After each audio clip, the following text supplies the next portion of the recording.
There we go.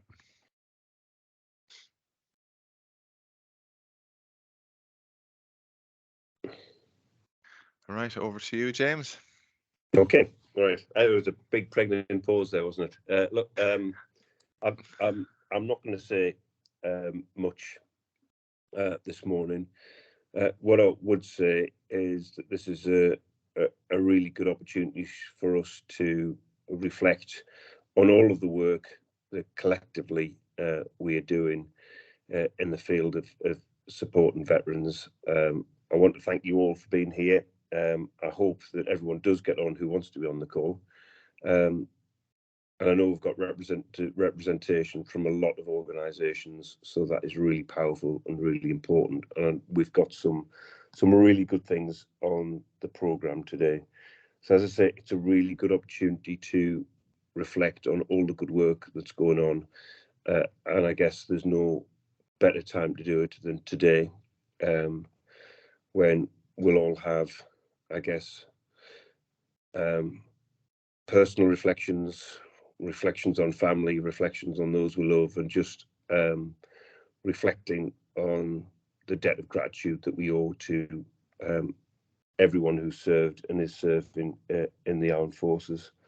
I think particularly today, when we look around the world and we see conflicts in places like Yemen, we see conflicts in Somalia, we see the conflict in Ukraine, and we know that war is ever present and can threaten us at any time. So let's just reflect on that debt of gratitude that we owe to everyone who has, I guess, protected us over the years, and who will protect us going forward. So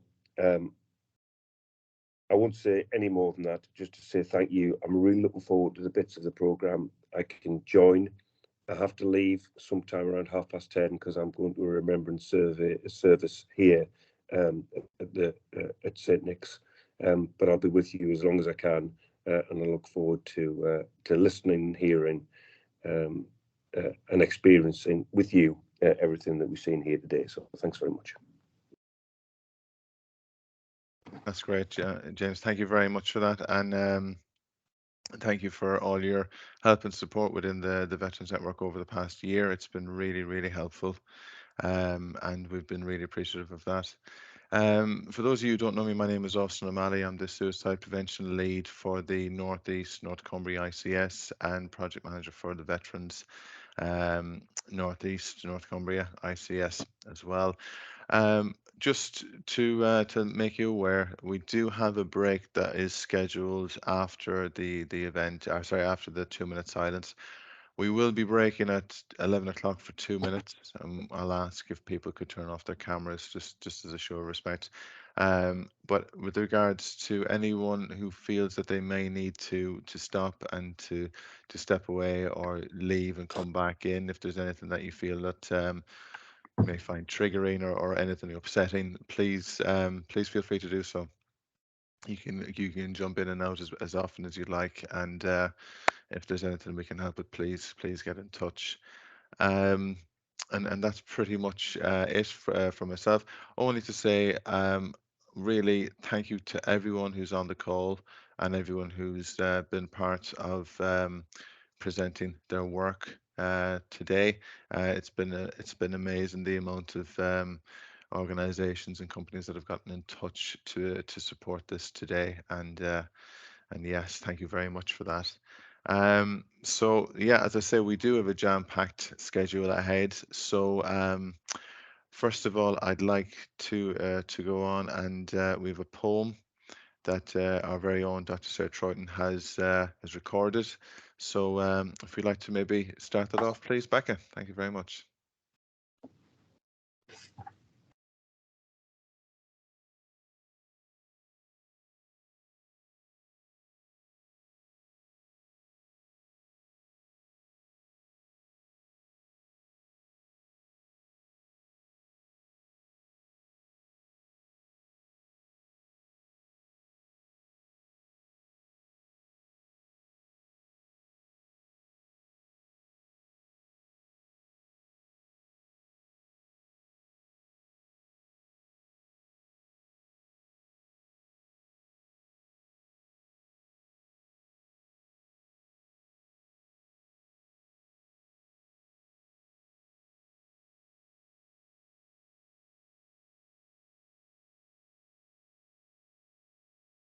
Oh, sorry, I've just had messages saying people can't hear it.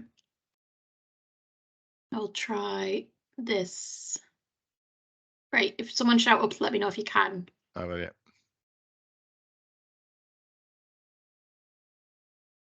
Is that working? No, it's not. I'll get it up and I'll read it if you want.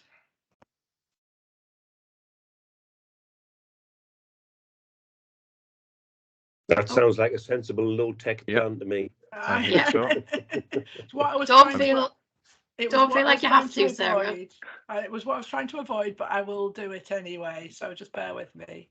We can send it round after if you're not comfortable with it, but it's up to you. I'll do it. Don't worry. Just give me 2 seconds and I'll get it up. Right. Oh, amazing! Thank you. I'm ready. Just. You you nearly said this was planned, Sarah, because we wanted to read it anyway. So I did, didn't I? Yeah. Okay.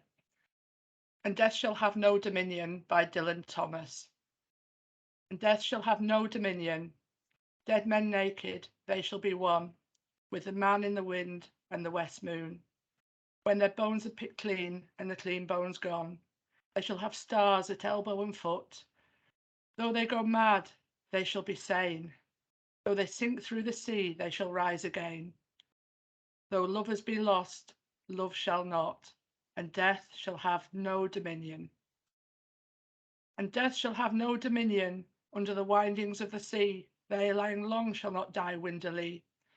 Twisting on racks when sinews give way, strapped to a wheel, yet they shall not break. Faith in their hands shall snap in two, and the unicorn evils run them through. Split all ends up, they shan't crack, and death shall have no dominion. And death shall have no dominion. No more may gulls cry at their ears, or waves break loud on the seashores. Where blew a flower, may a flower no more lift its head to the blows of the rain. Though they be mad and dead as nails, heads of the characters hammer through daisies, break in the sun till the sun breaks down, and death shall have no dominion.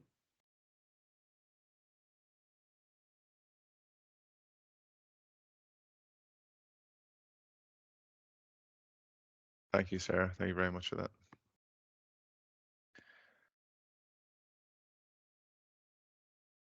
Have we got Jackie on the call? She is. Yeah, Jackie's there. Yeah, I think that was a great poem and a great choice to kind of set us off today. Sarah, thank you very much for reading that on the spot. And but yeah, it really brings back the what we are so grateful for. So moving on, Jackie, if you're happy to go, we've got Jackie here from Sporting Force. Becca, do you have her presentation? I do, Jackie. Just let me know when you want me to go to the next slide, and I will. Okay, will do. This hasn't moved on, Becca?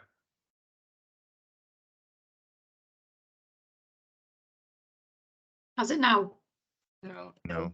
Oh, my goodness. Of course. It's like stepping back in time a year, isn't it? Well, we still forget to put off the mute button, though, Jackie. But Becca has authority here. I'm trying it with PowerPoint Live instead. Okay.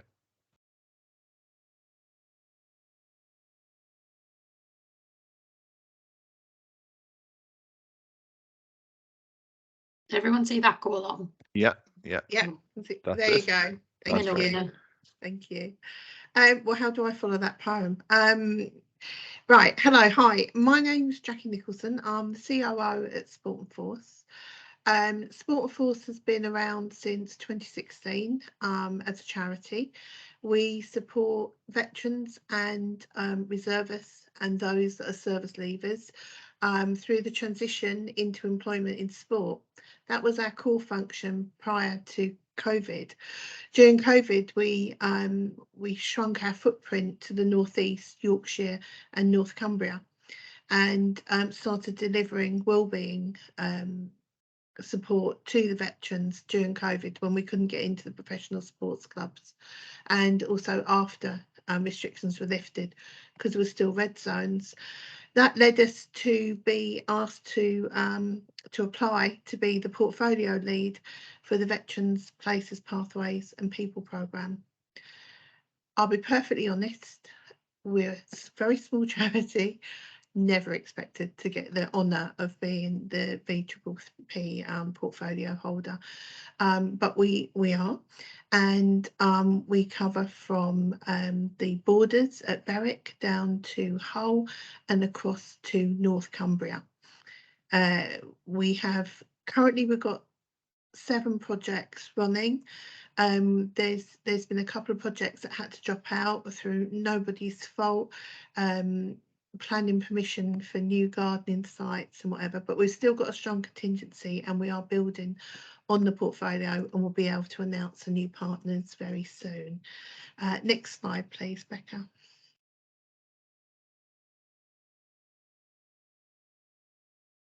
Keep going.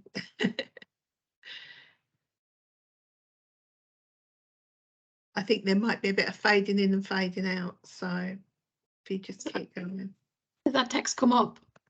No, it's still playing. Okay, I'll just explain. Right, so anybody that doesn't know about the VPPP, basically it's about providing safe spaces for veterans, pathways to support, including mental health support. So that is looking after guys before, after and during clinical treatment, referrals into Op Courage, working with the VTILs, nurses and the social prescribers. There you go, nearly got it. And then finally, making sure that the people that are delivering within all the organisations, that there's good governance, that they're trained properly. I'll give you a small example. Over COVID, a lot of people started doing outdoor adventure and walks and whatever, which is absolutely brilliant. But with that comes a lot of responsibility, looking after people when you're up a mountain or whatever. So we deliver training. We deliver the military human training, which is delivered by Nick Wood of York St John University. We deliver mental health first aid training that is delivered by Jason Smith and Tommy Lowther. And we also deliver things like walk leader training, outdoor first aid, life-saving training, and we also can support any questions around governance, policies and procedures and things like that. So it's just to make sure that no matter where a veteran goes, that they are looked after 360 degrees and they're safe. Next slide, please.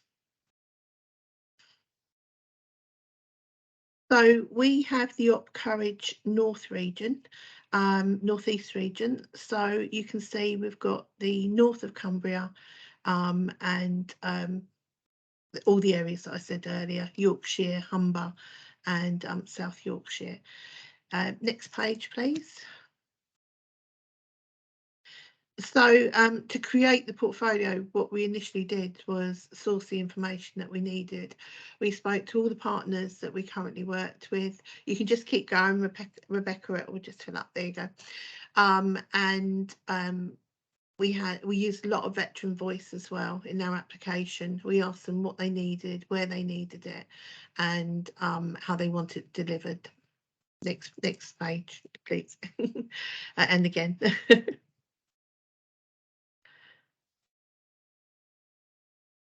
So there was some underserved cohorts within our region, as there will be in every region.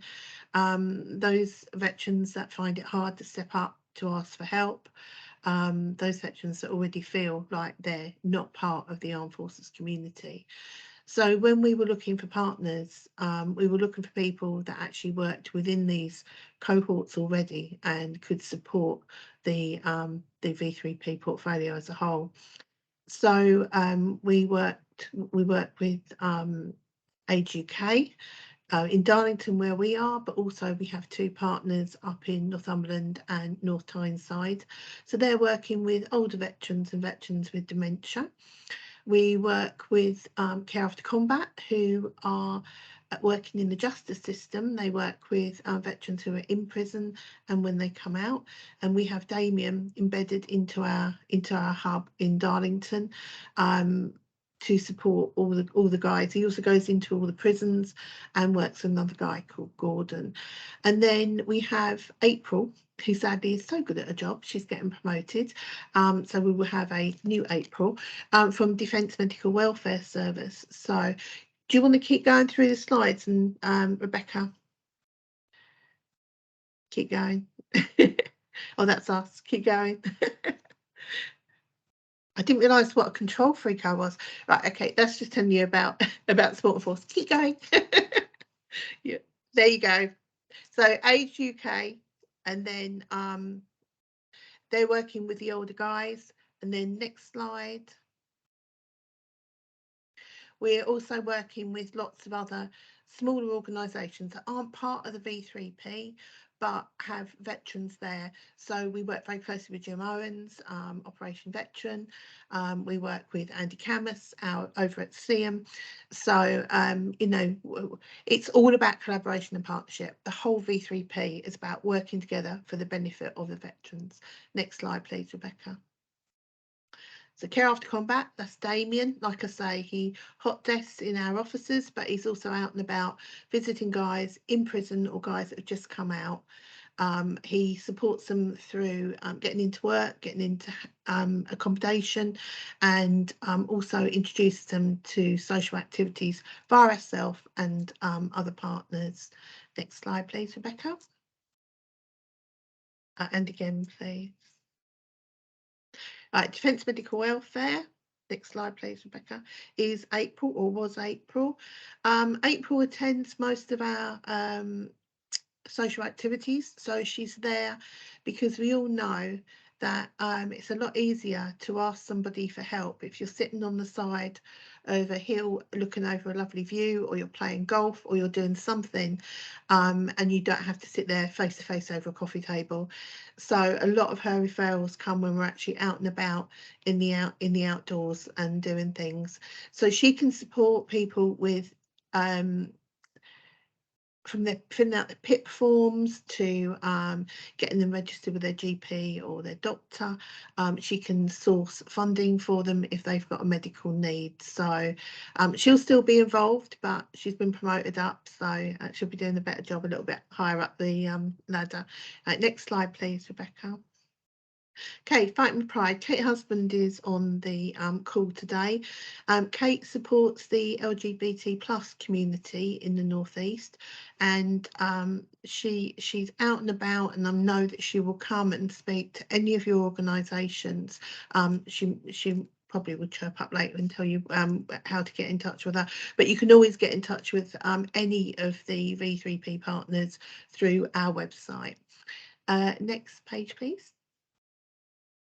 Forces Link. Forces Link was an idea that a very proactive young veteran who is now a fireman, Richie, had about 2 years ago, and we'd been supporting him for a couple of years, and he has now created Forces Link, and he's not only in our portfolio, he's also in the Northwest portfolio, and he's doing wonderful things over in Cumbria.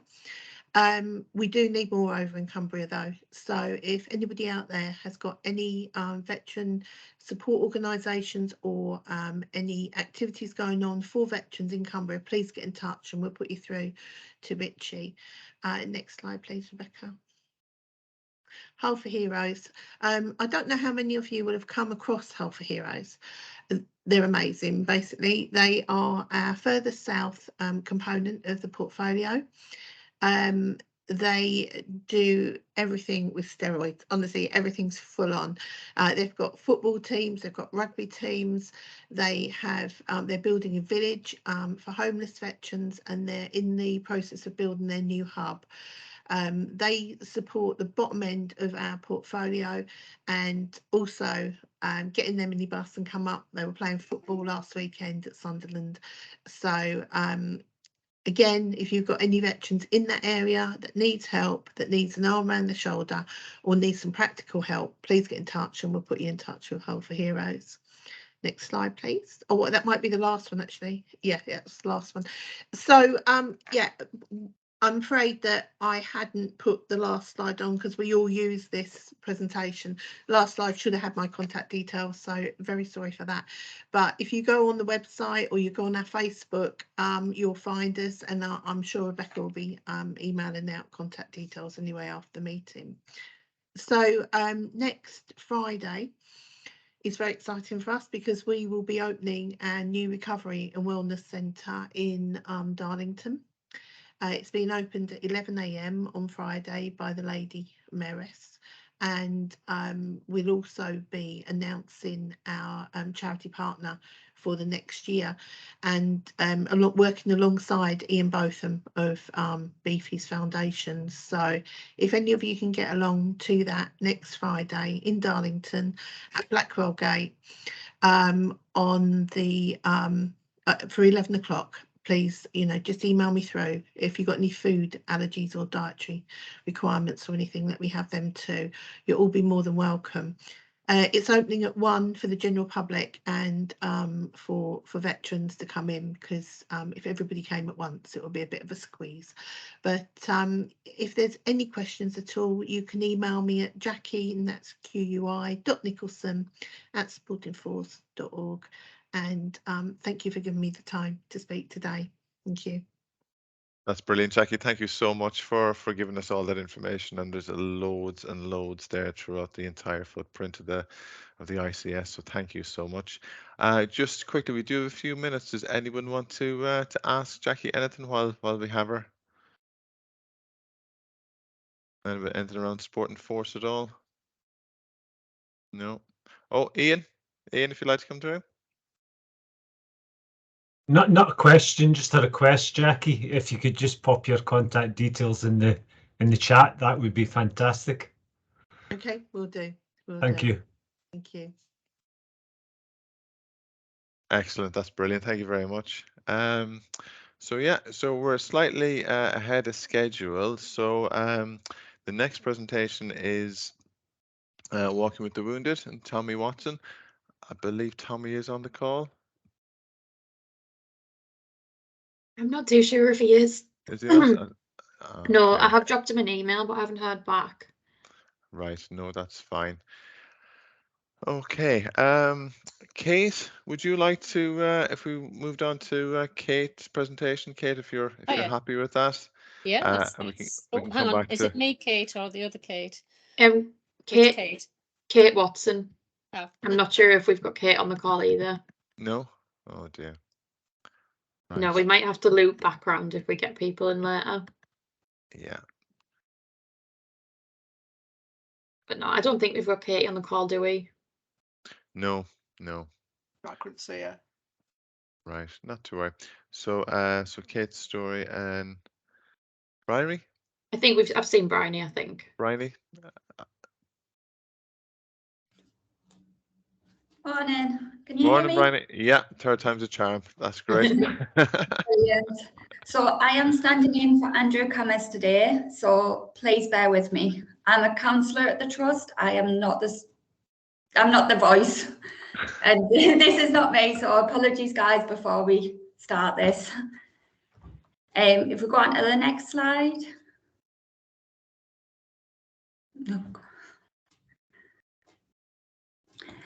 So this charity was set up by Andrew Cummins in 2020, I believe. He set it up because he left service and felt like he wasn't getting the support he needed, and so many veterans were getting missed. From the day one of setting up, it's been volunteers. I started as a volunteer here, and we have seen, I think we've got nearly 400 guys and girls on our books. That's not just veterans, that's family members as well. We support the whole package. You know, friends and families come through the door because they're affected just as much as veterans themselves with their time in service. If we go on to the next slide, I believe.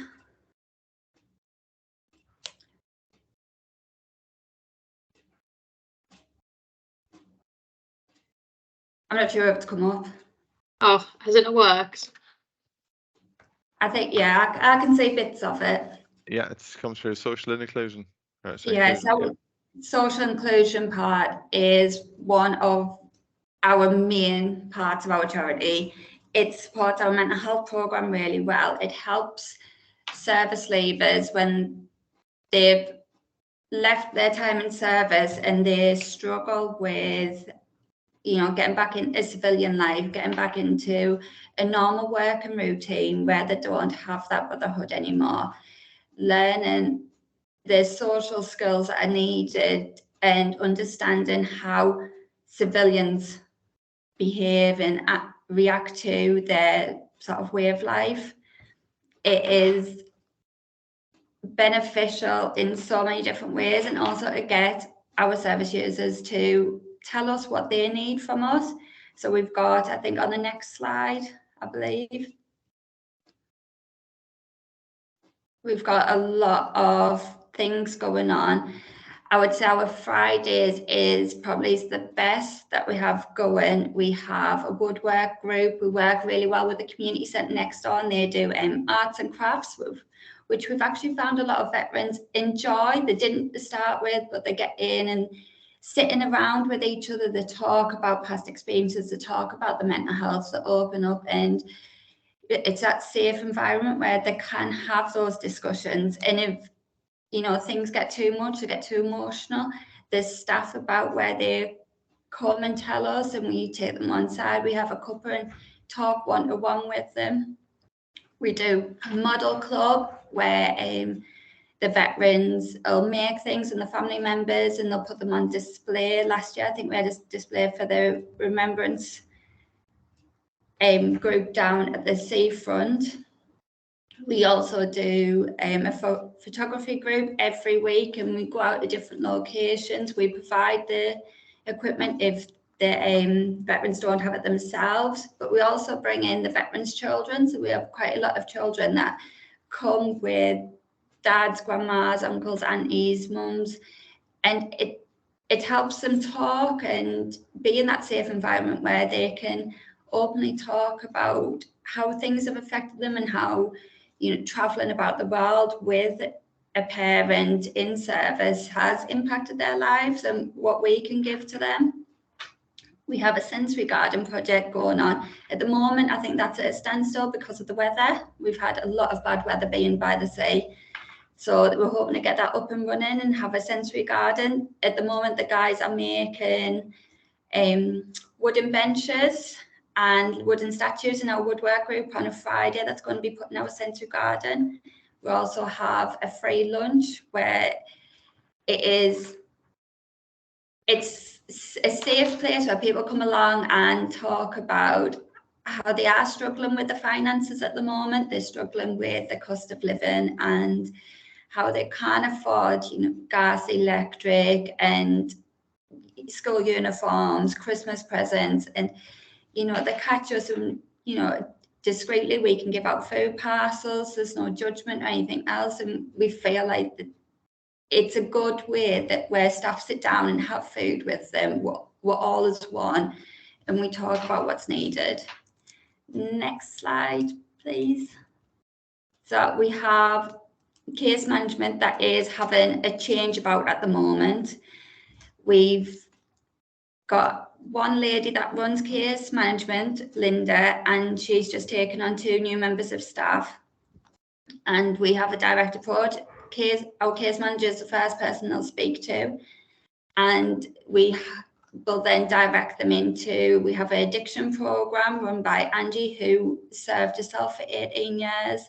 We have a suicide. We partner up with Spare 10 for Ben, and she has all the suicide training. So, you know, any veterans that are at risk, she's the one that can be on call when all the counsellors aren't available. And we can signpost out. We work well, I believe, with other charities, and we do a lot of grant applications for Greg's and places like that. Next slide, please. So Andy believed that there wasn't the mental health programme that we have. We've seen over 160 clients in the past year, and we have a program where we start with 8 sessions. We can take it up to 18. Some of our veterans come back for a monthly check-in, and we feel like that 1 hour a month is enough to keep them out of seeing a counsellor every week, but it just helps them vent in a safe environment. And if anything comes up, then we're still here. They can still come and talk to us and bring up any issues that they may have. Usually we do have a 3-month break during counselling, just to let the individual go off, find their own paths, their own strengths, and let them know they can empower themselves to get on with life. And they don't need to be there, but we are always there. They know they can come back. And we've had quite a few veterans and family members that have come back and had counselling and come back in, had a bit more, and then actually decided to join our social inclusion programme, which is amazing. Next slide, please.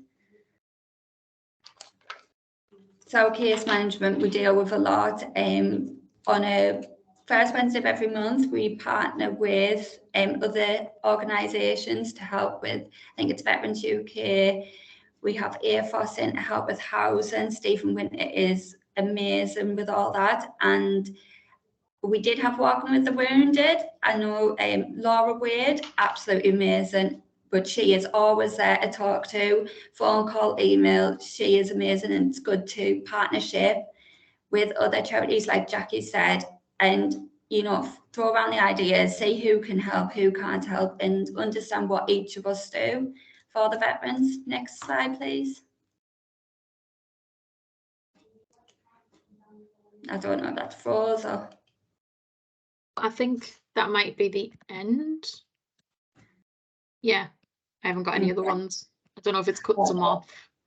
I'm going to be totally honest. I don't know how many there was. I did have a quick look at it. I really did. I had to rejuggle to try and get on here today, but I want to be on to hear what all of you do. And I'm not Andrew Cummins. I cannot sell us enough as he can. But, you know, I love that we're part of this and that we get to hear what everybody else says. If there's any questions, please ask. If not, I'll send over Andy's details and you can email them over. But thank you. That's brilliant. Thank you very much for that. Honestly, you've done amazing, really have, and thank you so much. And it's great to see the amount of fantastic work that Eastern Veterans are doing. James, did you want to come in? Yeah, I just want to say thank you. You did really well, and it would never be. You'd never tell that you hadn't prepared that. So thanks. No, and it's definitely not lying, but thank you for listening. Your passion and enthusiasm come through.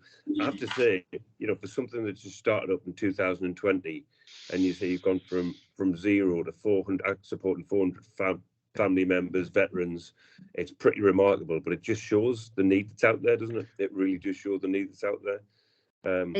But just reflecting on the news that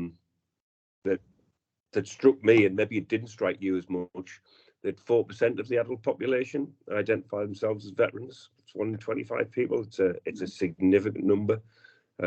So well done for getting this supported, and past thanks to everyone at the in the charity. You're doing some great work. Thank you very much. Brilliant. Thank you very much.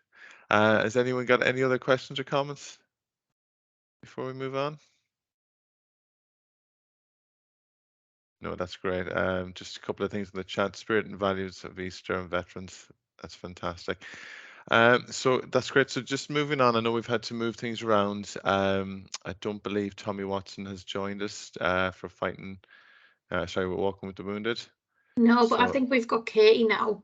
Yeah, that'd be great. I'll jump back to Katie's slide. Are you there, Katie? Yes, I'm here. Hi, Katie. Welcome. Not 5 minutes early, then you're 10 minutes late. Absolutely. So we did have to shuffle around the presentation just a little bit, Katie. So Becca's just going to pull up your presentation, and yeah. It's just a screen, isn't it? Yeah. Yeah. So over to you. Okay, that's great. Whoever's jumping around the place, stop it. You're giving me a headache.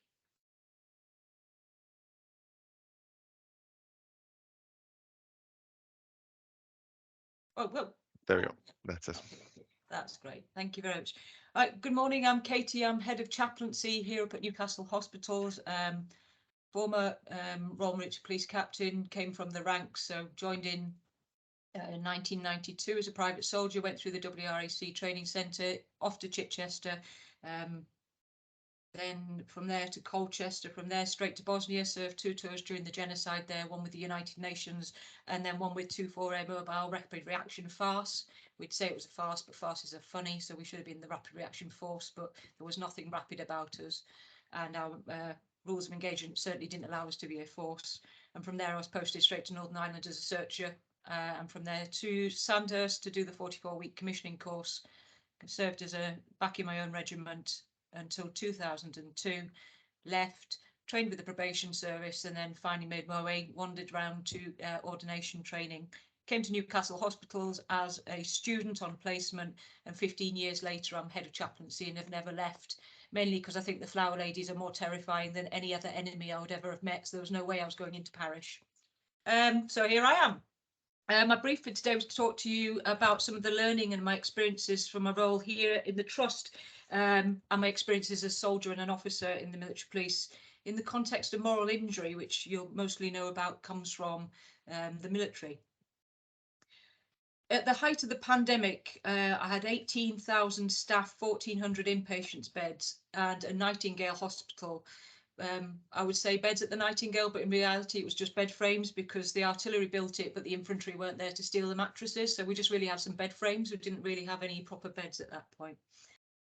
If you told me on the 1st of January 2020 that in a matter of weeks I'd be dressed like an NBC masterclass, holding up my iPhone on FaceTime in an intensive care ward while saying prayers for the dying to a patient with their family looking on via their phone, I would have laughed you out of the building. If you told me on the 1st of March 2020 that I'd be standing at the doors of the city mortuary, the city crematorium, turning away mums and dads from their baby's funeral at the monthly hospital service for little ones who don't survive beyond 24 weeks gestation, I'm not sure I'd have been able to provide you with a publishable answer. And if you told me on the 1st of June 2020 that my father, a former deck officer in the Royal Navy, would die alone in a neighbouring hospital the next day and that we wouldn't have a funeral, well, you get the idea. These experiences, along with many more during the pandemic, will have been duplicated across the NHS, healthcare and families. And I think it's fair to say it's been a very strange few years. It's not surprising then that there have been some morally challenging situations and decisions to make. And as such, here we are today talking about moral injury. For me, moral injury is when we're not able to say to a patient's relative, we did all we could. And we have to say instead, we did our best with the staff and the resources available, but it wasn't enough. And that's the seed of moral injury. Moral injury, a term that originated in the military, can be defined as psychological distress that results from actions or lack of them, which violates someone's moral or ethical code. Moral injury results from knowing the right thing to do, but lacking the autonomy, latitude or authority to do it. And it may also arise from a sense of betrayal by legitimate authorities in high-stakes situations. Suffering moral injury requires 2 separate insults, a troubling incident and a moral trespass. Witnessing a difficult situation is unquestionably distressing, but by itself, it does not lead to moral injury.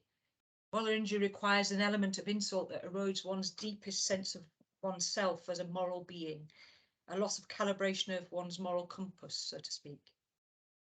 Unlike formal mental health conditions such as depression or PTSD, moral injury is not a mental illness, but those who develop moral injuries are likely to experience negative thoughts about themselves or others. For example, I'm a terrible person, or my bosses don't care about people's lives, as well as intense feelings of shame, guilt or distrust. These symptoms can contribute to the development of mental health difficulties, including depression, PTSD, and even suicidal ideation. But equally, some people who have to contend with significant challenges, moral or traumatic, experience a degree of post-traumatic growth, a term used to describe a bolstering of psychological resilience, esteem, outlook, and values after exposure to highly challenging situations. Whether someone develops a psychological injury or experiences psychological growth is likely to be influenced by the way they are supported before, during, and after a challenging incident.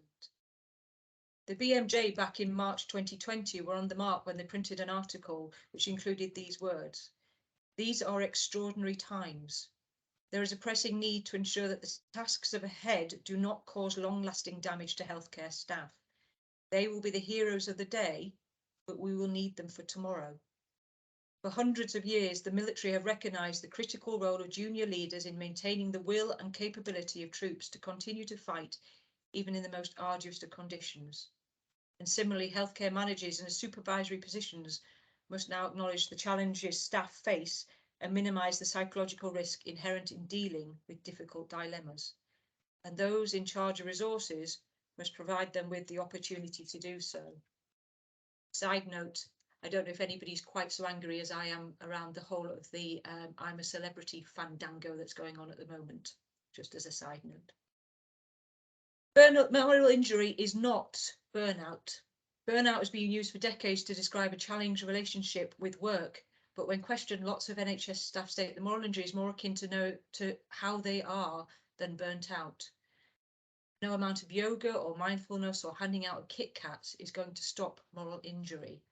Our moral compass continues to be subjected to an environment which causes decalibration. So I've talked about how moral injury came about. It's been in the military since about 2009, and I don't know how many of you are still serving at that point or still are, but having served in both the military and the NHS now for a long time, I recognise it all too well.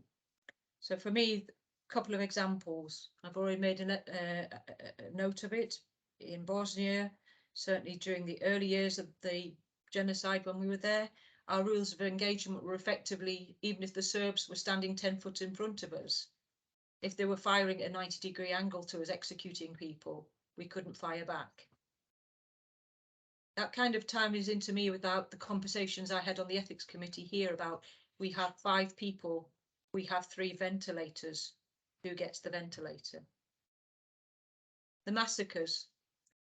Instead of being able to stop the massacres in Bosnia, simply as a military cop standing there with an old-fashioned video recorder, an old wet film camera and my ever-faithful police notebook, taking grid references and notes and times and dates and places of the mass graves so that they could be used in the war crime tribunals, which are still ongoing. It was almost akin to turning away those parents at the fetal cremation service.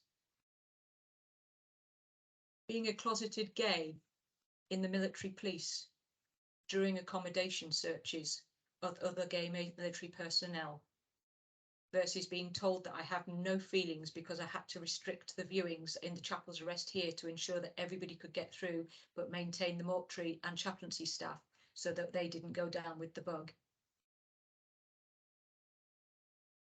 Will focusing on resilience address moral injury? Healthcare workers, rather like us in the military personnel, are very resilient. But training in individual resilience assumes an individual fragility. But moral injury is a systems failure. And I like the analogy by Wendy Dean. We have a healthcare workforce full of high-performance Lamborghinis, and we ask them to go out on roads with potholes and fallen trees. To let the Lamborghinis perform to their full potential, we need to fix the potholes and clear the trees. So some support ideas and options. Being honest about what is to come. There will be moral dilemmas. To give the carte blanche that all will be fine only leads to anger and distress when this reality hits. Those of us in the NHS, you should all know about Schwartz rounds, the group reflective practice forums, giving staff from all disciplines an opportunity to reflect on emotional and social aspects of working in healthcare, but operating within Chatham House rules. Here in the Trust, I campaigned for us to get access to Together All, which used to be the big white wall. Together All is a safe online community where people support each other anonymously to improve mental health and well-being. Millions of people in the UK have access via their participating employer, their university, their college, the NHS provider or their local council. All of us as veterans, all armed forces personnel and all our families also have free access to it, and it's a really, really good resource to use. Here in the Trust, I managed to get membership for all 18,000 members of the Trust. It's cost the Trust a fortune, but 24/7 support was absolutely fundamental as part of our process. Most people find that support from their colleagues and immediate line managers protects their mental health, but it was and is important, even now more so, to keep an eye out for those who avoided discussions, briefings, etc., because avoidance is a core symptom of trauma. Learning to reach out to those who are far too busy to come to those sessions, and that's where the staff welfare dog, Poppy Jingles, who you might have seen just retired just yesterday, she was the most important member of our team during the pandemic, because she got into places that none of us, the rest of us, could get into. She literally just barged into offices and staff rooms, rooting out those who didn't feel able to come to us. Us being chaplains, the occupational health service, psychologists and others who are trained to listen and support. For me, in my role as a head chaplain, one of my most important jobs I had was to be the watching eyes and ears of and on all senior leaders, to support them in what they were doing and feedback via different cells and trust-wide groups, to feel on the ground and suggest different approaches or system changes. I remember deploying as a corporal to Bosnia for the first time in 1994. The officer commanding had us all in for briefings about the situation, about the unique nature of the violence being meted out between the groups in the region. And she made us very acutely aware of how things were complicated, ugly, and multifaceted. And she wasn't going to downplay this. Visits from the OC and the Sergeant Major during that tour, along with the Padre, where I realise now not so much about boots fit mail getting through, but about routine support to ensure we weren't being overwhelmed by the violence around us. The aftercare then was probably not as ideal, sending us off to some little island off of Split with a banana boat being towed by a speedboat with several cases of beer and left to sort it out on the beach probably wasn't the most ideal way of dealing with watching genocide in front of you. But things have moved on in the military. The aftercare was not great then, but attempts at debrief and decompression happened. And these days, the military are leading the way on things like trim management and psychological debrief. Within the trust, we've brought in trim managers and trim practitioners, and all of my chaplains are out there now, mental health first aiders or trim managers. I have 2 points from these experiences. First of all, when I redeployed back to Bosnia a few months later, I already knew in my mind what I needed to change and do to support myself and those deploying for the first time. And secondly, some 25 years later, I know I only look 30, but I am quite ancient. I was able to place my learning from these deployments into pandemic setting within the hospital. And I actually formulated a plan going back to a proper old school combat estimate with a set of orders, which I've kept on the big piece of flip chart and used. And I used those to put into place the measures to support the staff I have the privilege of caring for. I did get the giggles when I went into the command centre a couple of weeks into the pandemic to find they had a whiteboard marked up with daily war routine and daily battle prep, and that had me in stitches. I thought my work here is finally done. In my humble opinion, we need to work together to fix the problems at multiple levels. Fixing the individual won't work. One piece of the hospital trust cannot fix the whole. So what are our goals? What are we promising each other? And what about the people we serve? What are our expectations? How do we get there? One of the things that makes me see total red at the moment are comments like, the pandemic is over, let's get back to how things were. Let's get back to normal, recovery and reset. Let's be real and genuine here. Things were not normal or good before the pandemic.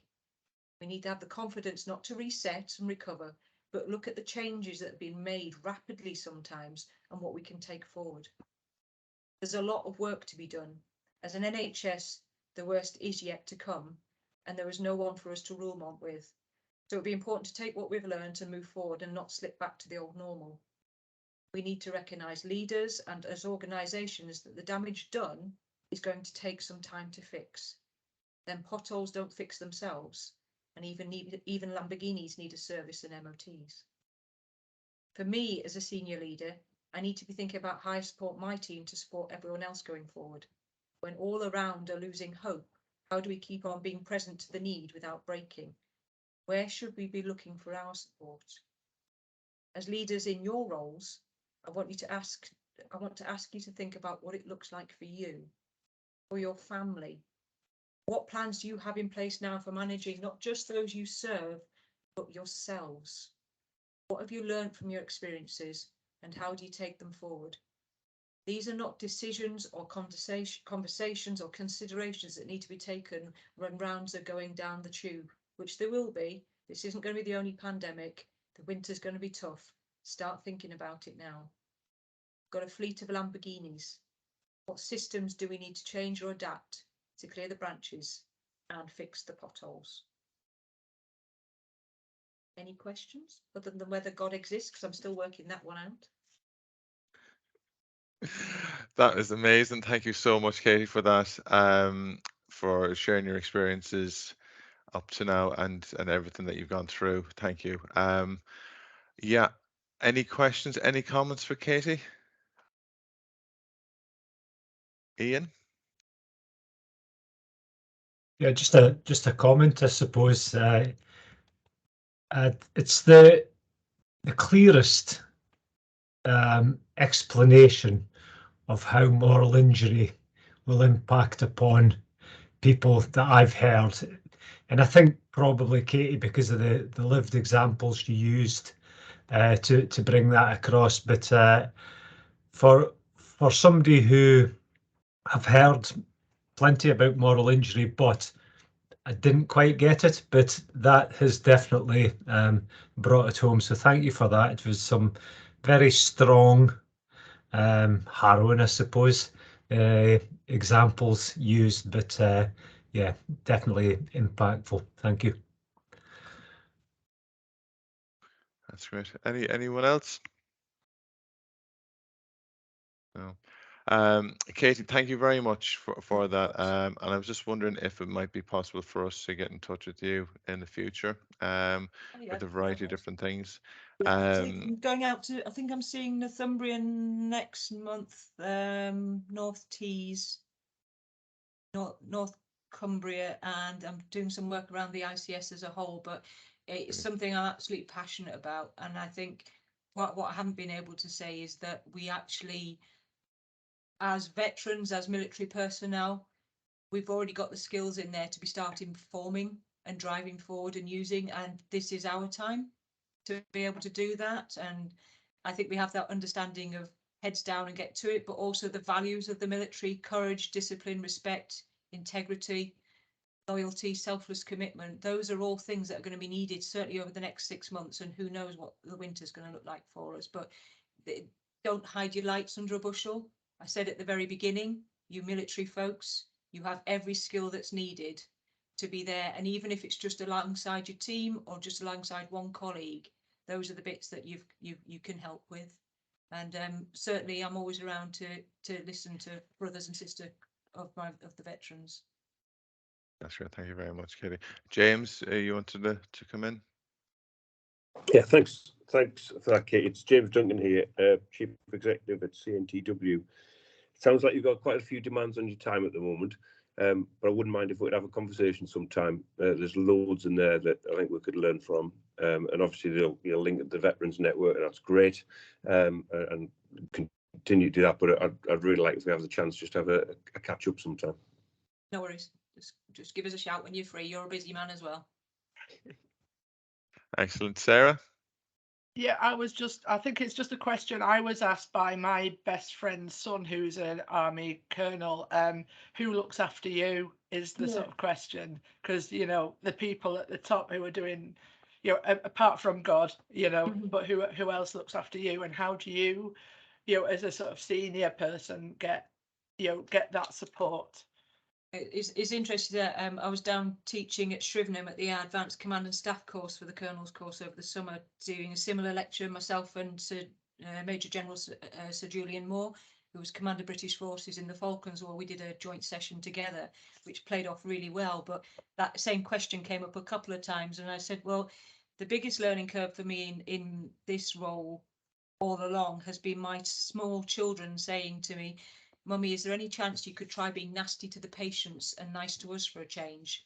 And that was a real kick in the head as to actually stop going out and serving everybody else, which is why I said very clearly in that presentation, your families, because your families are your first vocation. They're the people who don't give two hoots what rank you hold or what your job title is.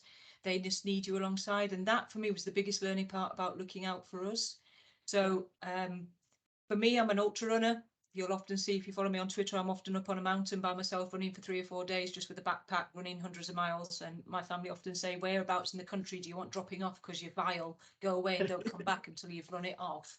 Yeah. But it gives me actually time to process and lay it down and be a part of something bigger, and being away from here where the phone rings all the time, or it's taking yourself away from the awfulness of the moment, I guess, is quite important. But also, I cut my team quite a bit of slack. You know, if it's steady away, I will get them away. Yeah. If we can have something to eat together, I'll do that. Anything that gives me a chance to clap eyes on them and physically see how they're responding to things is the important things for me. So again, I gave mention of it. We don't always have to go back to the way things were. Go with what's worked for us and keep moving forward. And one of my big phrases is, I'll never ask you permission, but I'll always ask you forgiveness. Because there are times I do things that I just do because it's the right thing to do for my team at that point, and I'll take the hit on the shoulders for it. I've got broad shoulders, and I haven't been sacked yet. I think that's because they're not quite sure who I work for, Dame Jackie or God, but I just carry on doing the own thing, to be honest. But that comes from having the courage of the values of the armed forces, which is to have that courage and that selfless commitment. So go running and be nice to your family. Thanks. That's brilliant. Thank you so much for that. Again, Katie, yeah, we would really look forward to kind of catching up and going through what we're looking to maybe do for the next kind of 12 months with those thoughts and focus going forward. Great. So just going back to the event itself, unfortunately, Tommy Watson isn't able to make it today. He has sent a presentation, and we will be obviously sending out the slides following this event. So the information is there, and hopefully at some point we'll be able to get him at some point to go through that. So we have moved the event around a bit. So I'd like to welcome Kate Husband, if she's available, to go through Fighting with Pride, if that's okay. Are you there, Kate? I'm here. Hi, good Brilliant. morning. Hi, I've got my slides up. Can you hand over the control to me on the control panel at all, and I can Ooh, potentially. Hold on, give me 1 sec. Yeah.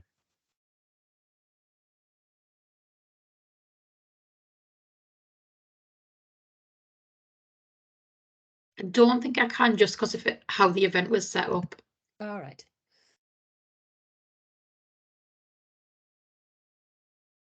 It's normally just on the control panel where you pick me and hand control over on the sharing panel. If you put the presentation up again, Becca, and is there an option for you to take control? Oh, it could be. Hold on. If you get the presentation up and then you click on the share panel, normally you can hand over control. Oh, yes, I've got it.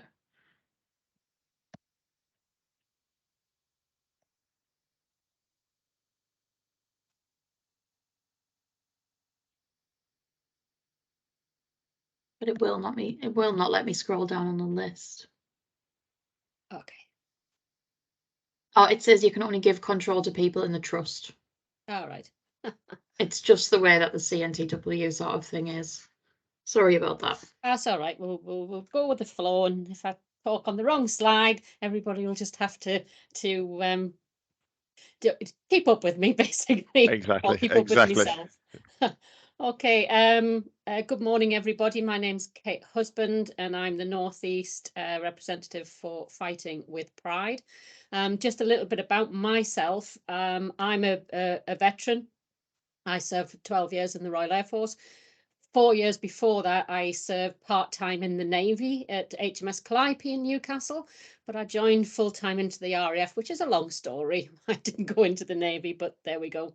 I also identify as LGBT, and I did my service during the gay ban, which was a particularly difficult time and experience, and my experiences, which I'll come on to a little bit later, meant that actually I served my time doing what I wanted to do for my country, but completely and utterly suppressed part of who I was, and I didn't live authentically, which caused me a lot of issues and a lot of problems. Following once I came out of the Royal Air Force, I went to university and studied and trained to become an occupational therapist. And I have spent the last 20 odd years within the health service as an occupational therapist, head OT in mental health services, half of which was in forensic services and half of which in hospitals and community mental health. So I have a lot of experience there, also dealing with veterans as an OT as well. I now currently work for Fighting with Pride, which seems to have brought both of those careers together in one amazing job. And I'm very, very proud to be able to actually work for this charity doing what we do. So if we can move on the slide, please. Yeah. Fighting with Pride was set up in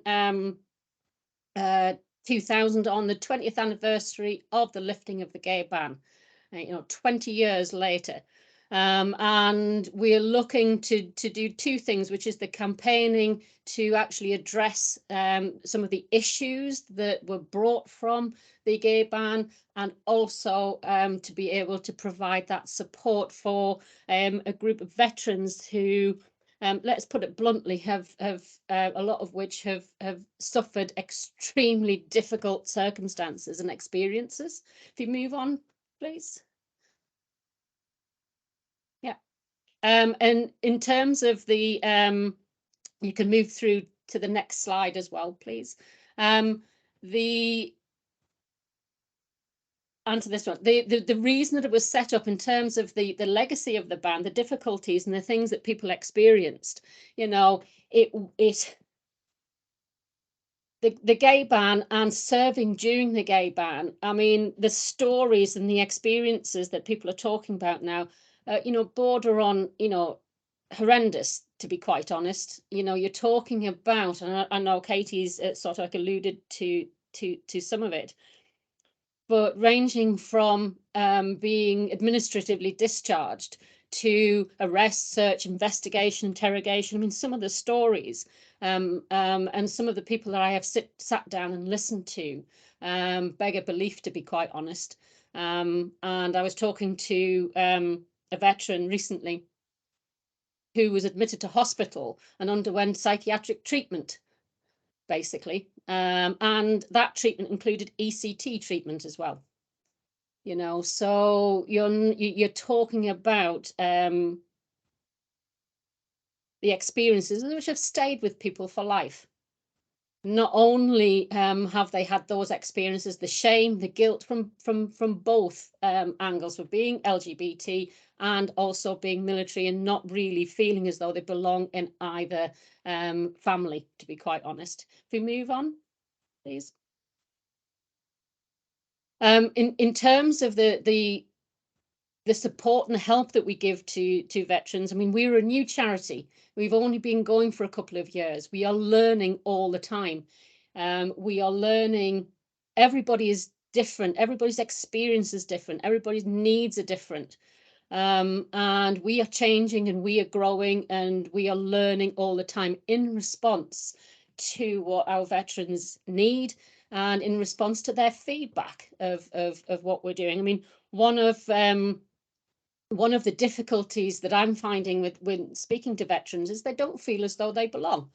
They don't feel as though they belong in any aspect of who they are.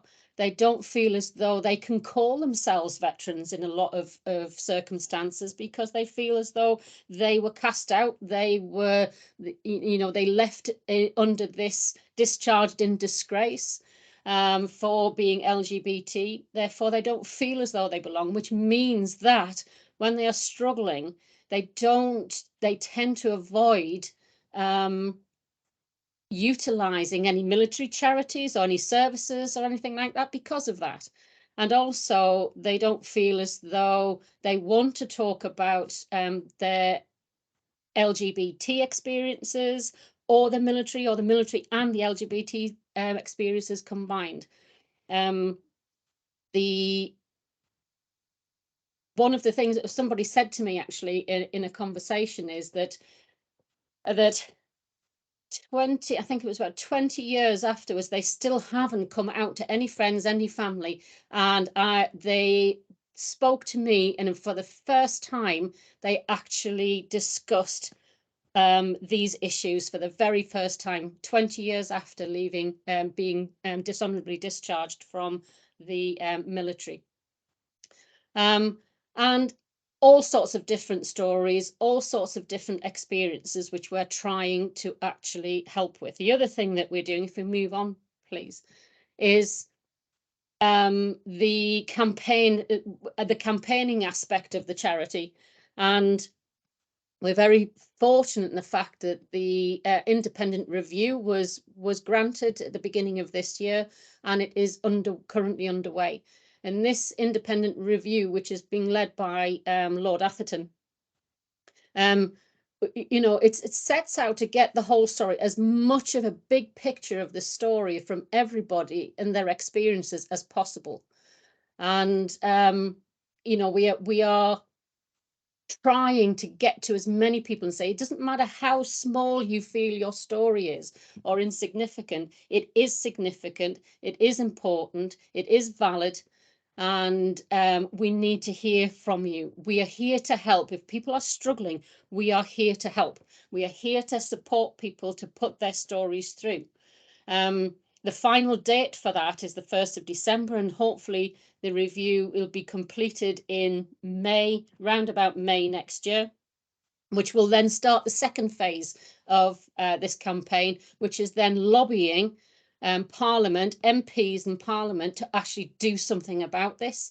You've got all the information, you've got the review, you've got all of the stories. Now, please do something about this.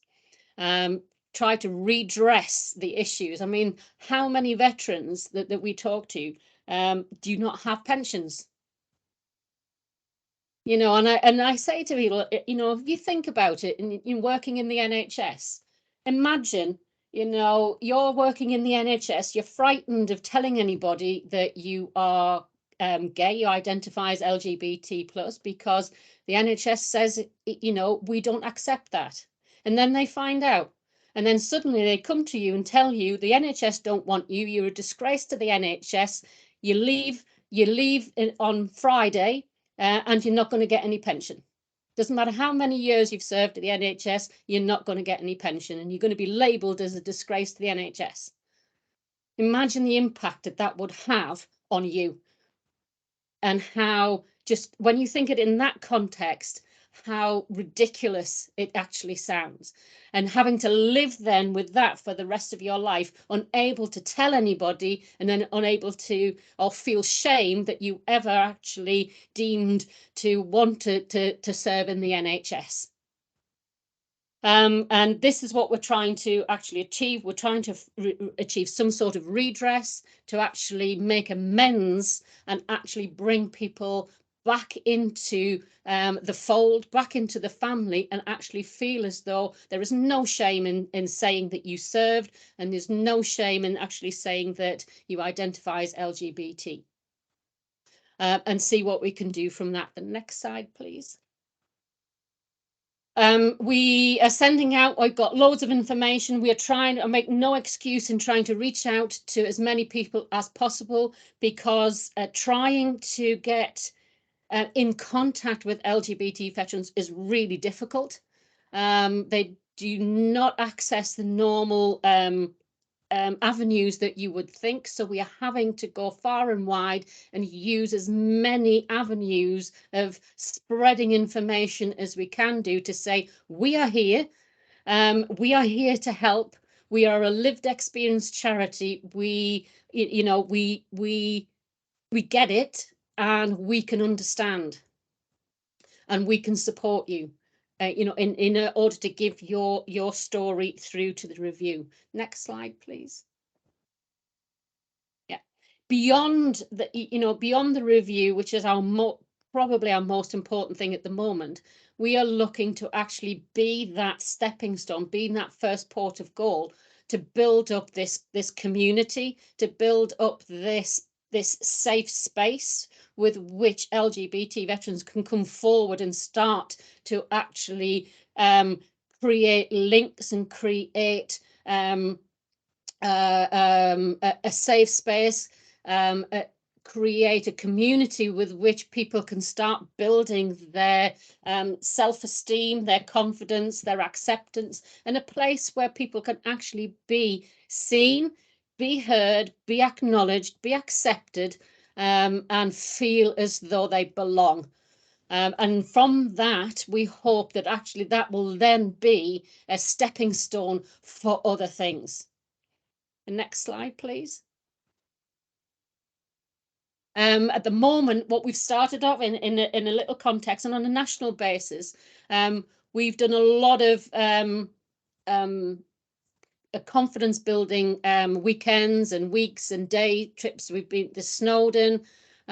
We have had a writing retreat in Devon that supports people trying to give their evidence. We are taking a group of LGBT veterans off to France and the war memorials and the battlegrounds next year. But in terms of locally, in this local area, because I cover Cumbria, North East, all the way down to the Humber in Yorkshire.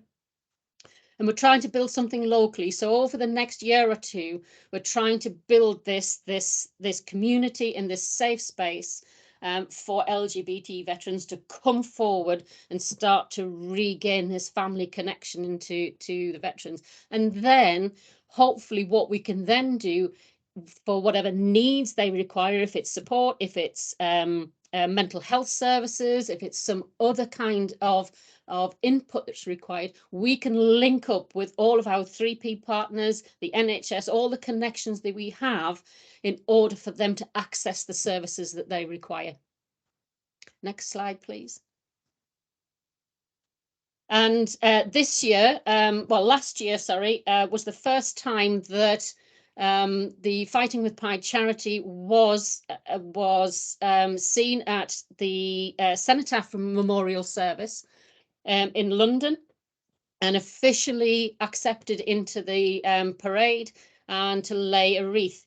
There is a little bit of LGBT history happening in Newcastle this Sunday, because I will be laying a Fighting with Pride wreath at the War Memorial in Eldon Square in Newcastle this Sunday in remembrance of all LGBT veterans for the very first time in Newcastle this Sunday. So I'm immensely humbled and very proud to do that. So next slide, please. We also have what we call the Pride in Veterans Standard, and this is an access to any organisation and group that actually, you know, LGBT awareness is one thing, but actually LGBT awareness with the understanding of what veterans are going through is another thing altogether. And this is what Pride in Veterans Standards is all about. And we will work with any organisation in order to be able to understand what the additional difficulties are with our LGBT veterans, and the fact that it's not as straightforward as just LGBT awareness. There's a whole other aspect to this in terms of how difficult people find their impact, what's happened to them, why they feel, how they feel, what needs are, and how we go about addressing that, how we go about what language we use, and then the explanation of why people are often quite resistant to actually accessing services. The next slide, please. You can access any information all on our website about if anybody's interested in learning about this, on our website, or if you want to have a chat with me, please do so. Next slide, please. And that's where you find the PIVs on the website or the internet. But I'll give you some information at the end, and I'll put my details in the chat afterwards anyway. Next slide, please. Yeah, so that's us. That's Fighting with Pride. We are a very niche, very straightforward service about who we're dealing with. And has anybody got any questions? Yes, thanks so much for that, Kate. That was absolutely brilliant. I hot straight into it was Dr. Sarah Triton. She has a question. Yeah, Kate, I was just, it's particularly with relation to Operation Courage, because I know I've treated LGBTQ veterans, but I don't think we're getting enough, because I imagine a lot are struggling with their mental health because of the shame, the guilt, all those things. And I'm just, how do you think, just your thoughts, 'cause I've talked to Craig about this before, what are your thoughts about how we could be more approachable, or how can we get the right people into the service that need to be with us as well as yourselves? Or I think that's a difficult one, because my conversations with the people that I'm supporting at the moment is one that there is a lot of mistrust, there's a lot of fear, and there's a lot of people being wary of anything that smacks of military, really. And we find that a lot of people do not want to, or struggle to, talk to us, because of the fact that we can't not talk about being military, if you know what I mean. It's really difficult. And what we're hoping for is that actually the more that people come on board, the more that people come within our family, we actually get an answer to that. And I think that I do know of a couple of my veterans who, having been with us for quite a while, now have the confidence to step into other services. So maybe that the answer, to be quite honest, is I'm not quite sure at the moment. We aren't quite sure of how to do that. I think one of the ways is through the PIVs, through the Pride and Veterans Standard. The more that our veterans know that this is what we do, and know that this is to drive a really deep understanding of LGBT veterans, and the more organisations that actually join us in that, therefore you can then show that an LGBT veteran, oh, hang on a minute, they are in with this, they know what we're talking about, they have had that sort of like education around that, and they're more likely to be able to work with you. I think in the long term, I think that's something that because this is a group that hasn't been talked to. They've felt totally alienated from everything. So we are learning as we go as well. I wish I had an absolute answer for you, but I hope that I was just wondering if there's something we could do together locally as well, like about showing how, showing who we are as an organisation in Operation Courage. Because I think, the Pride and Veterans Standard is the one that but I just think, just thinking just what we could do, sort of, getting things moving, really. Because I was working in the MOD as a psychiatrist before the ban was lifted. So I did know a lot of LGBTQ serving personnel at the time, because I was a civilian. And so that was something that people would come to me, like people came to my wedding and danced at my wedding that wouldn't have done that in other environments, together, if you get my drift. So there was a lot of, and that was, something quite a breakthrough. And it's just having, just there is already understanding, and it's about, showing that there is already some understanding, and it's not that we all need to learn, all need to learn all the time, but that there's already understanding within these organizations. I just think it's just continually getting this message out. Well, that's what I'm thinking. Is there something we could do quick and dirty almost to get that message started? I think probably we could probably have a further conversation about it, in terms of how we do that. It's a difficult one. It's a difficult nut to crack, to be quite honest, because of the amount of mistrust, and there's a lot of anger, there's a lot of frustration, there's a lot of disappointment, there's a lot of unresolved issues. And I think shame as well, because I think there is, I think the ones I come across, the people that I come across are holding shame that's not theirs to hold still. And we know that shame is a big barrier to care, It and is. it fits with all that moral injury impact as well. It So is. it's I mean, the about experiences I had, I mean, I was one of the hidden. I hid throughout my service. You know, I denied, I forced myself to live a straight life just to do the job that I'd always wanted to do. And although, you know, when I was younger, I sort of like just ignored that. It had an impact, and it had a specific impact. And that impact, to be quite honest, and I'll be very truthful, I have only dealt with that this year, and I wasn't expecting to, but by submitting my own evidence. You know, and I've had to revisit stuff that I've suppressed, and the experiences that I had, which are not pleasant, when I was in the forces, that forced me to remain hidden. I've only just dealt with that, and I'm 58. You know, so it doesn't. And I think that, and I've only told what happened to me. There's only 2-3 people now that know, because I didn't tell anybody, because back in the day, how could I tell anybody when I wasn't supposed to be what I was? Mhm. Yeah. So Yeah. so That's there will really be many helpful. people with worse experiences than me. If I find it difficult to talk to people and tell people, you know, worse experiences than me are going to find it really hard because of that shame. Thank you. Thanks. Thank you very much for that, Kate. That was really, really, really informative. I mean, your entire history and all you've gone through.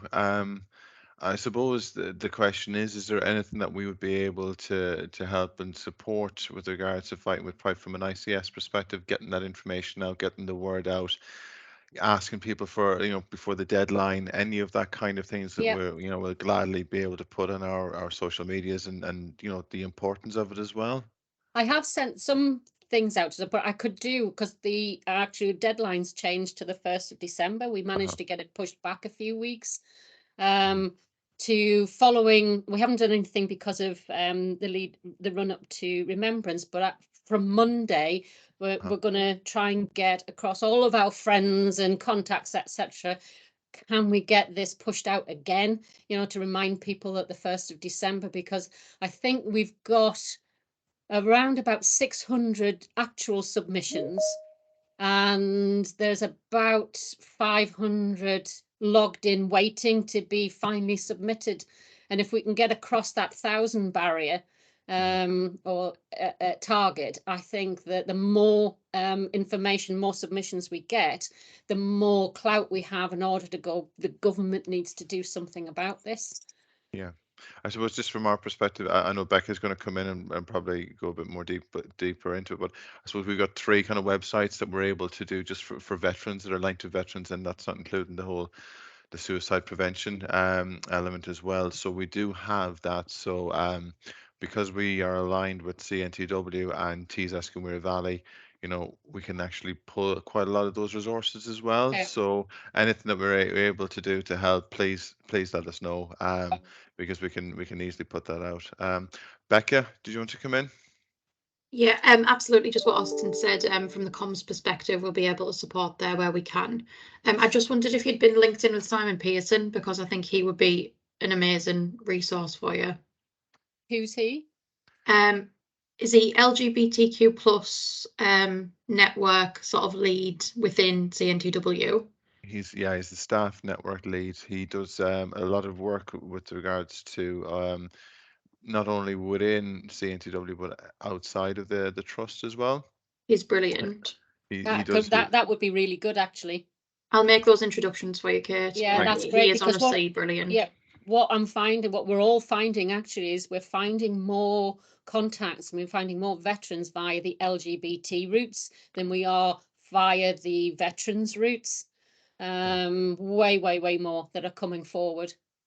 I think that's quite telling, to be honest, from what you've you know, you've explained your experiences and things going going back. But no, Simon is, as I say, he is in the trust, but his work goes well outside of it. I think almost on a national level kind of thing as well. So Becca can make those introductions. And again, if you need anything from ourselves within the ICS, within veterans at all, please let us know if that's Yeah, okay. absolutely. Well, thanks very much. Thank you. Thank you. We are approaching 11 o'clock, and as I said earlier when we started, that we would be marking the 2-minute silence as well in a few minutes. So just to thank you all so far for everyone, and apologies we've had to rejig the agenda, as you know, best laid plans, as they say. But it's been really great so far, and we've got a lot more to come as well. I think just for a bit of preparation, we've got Dave Tyndall on the call. So Dave, once we come back, if it's okay, we could start with change in step with your presentation, if that's all right.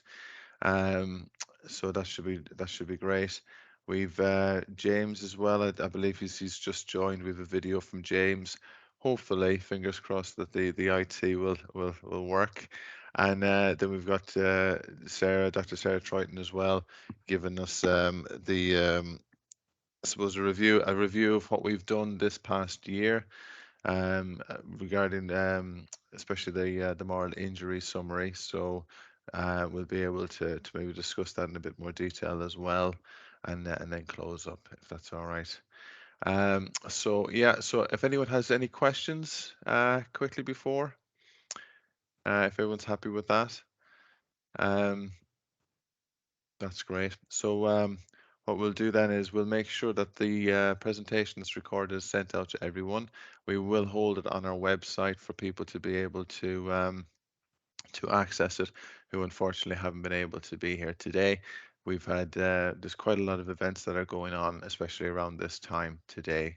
So they'll be able to pick that up as they come through. So yeah, so as I say, we'll have Dave Tyndall on just after at 2 minutes past. So just in preparation, if I could ask everyone to turn off their cameras, and we'll reconvene at 2 minutes past. Thank you very much.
Everyone.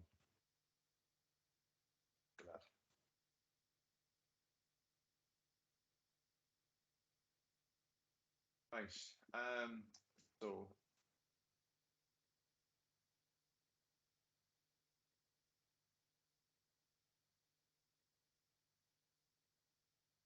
thanks for putting that in the chat, Kate. Appreciate that.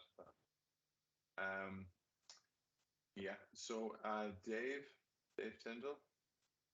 Morning. Morning, young buck. How are you? I'm all right, mate. Did you get that email I sent you the other day with them referrals, mate? I did. I sent them over to Sarah. Good, Well, good. How are we getting on? You all right? Yeah, same crap, different day, mate. You know how it goes. God. So, Right. yeah, so we'll crack on with this. Yeah. No, that's no problem. I only put a few slides together to go through like the main points, but you know me, I'll just talk through it and how it's all come about, which quite a few people are aware of, but we'll let you know where we're at with it and everything as well. Yeah. No, that's great. That sounds. I'll be able to go through that and obviously have a bit of a chat and a bit of a discussion, Dave, as always. Excellent. So, Becca, if you're there, are we able to put Dave's presentation on? Yeah, I did have it up, but it's not sharing, so I'll just restart that. I know it's. I'm filled with dread about the recording, so who knows how that's going to go. Well, to be honest, Becky, you're doing a cracking job with these IT glitches all over the shop, to be honest. Keeping me on my toes. Right, is this okay? Is this sharing? Yeah, that's perfect. Oh. That was technical difficulties as well, though. That was the predictive text. So yeah, changing step northeast and how we came about and back-to-back careers. How I got into all of this, working alongside of other organisations supporting former members of the military, was coming up 16 years ago. I ended up down the homeless route. Lost my job, lost my family, lost my house. A little bit depressed to say the least and jarred off. Was I suicidal? No, I was sick as a pig. But in a homeless military place, I bumped into a guy I had the pleasure of doing a changeover with in Northern Ireland back in 1982 when I was attached to the parachute regiment. And 30 years later, we both in a homeless military place, and I've got 2 arms, 2 legs, yeah, quite well educated and everything. And this guy was then 40% war disabled, he's now 60% war disabled. And that was the start of a 6.5-year fight against the system where he'd been shafted to get him back home to Hampshire. Worked for a national military charity as a volunteer that had helped me out of that situation, and got sick of getting spoken to like a piece of crap and packed in. A lot of the people that know me, that know I don't walk away from things and I've got the commitment and passion and everything with it, yeah, they were quizzing me to find out what was happening and you don't walk away from anything, blah, blah, blah. So we'd looked at from what we were dealing with homeless issues to thinking that if somebody ends up in a homeless situation, there's a reason it happens. Mine, for instance, when I do talks now, I say I'm one of the lucky ones. I only lost my job, my family and my house. And that for a lot of people is massive. But like I said, I'm not war disabled. I'm just a grumpy old kid.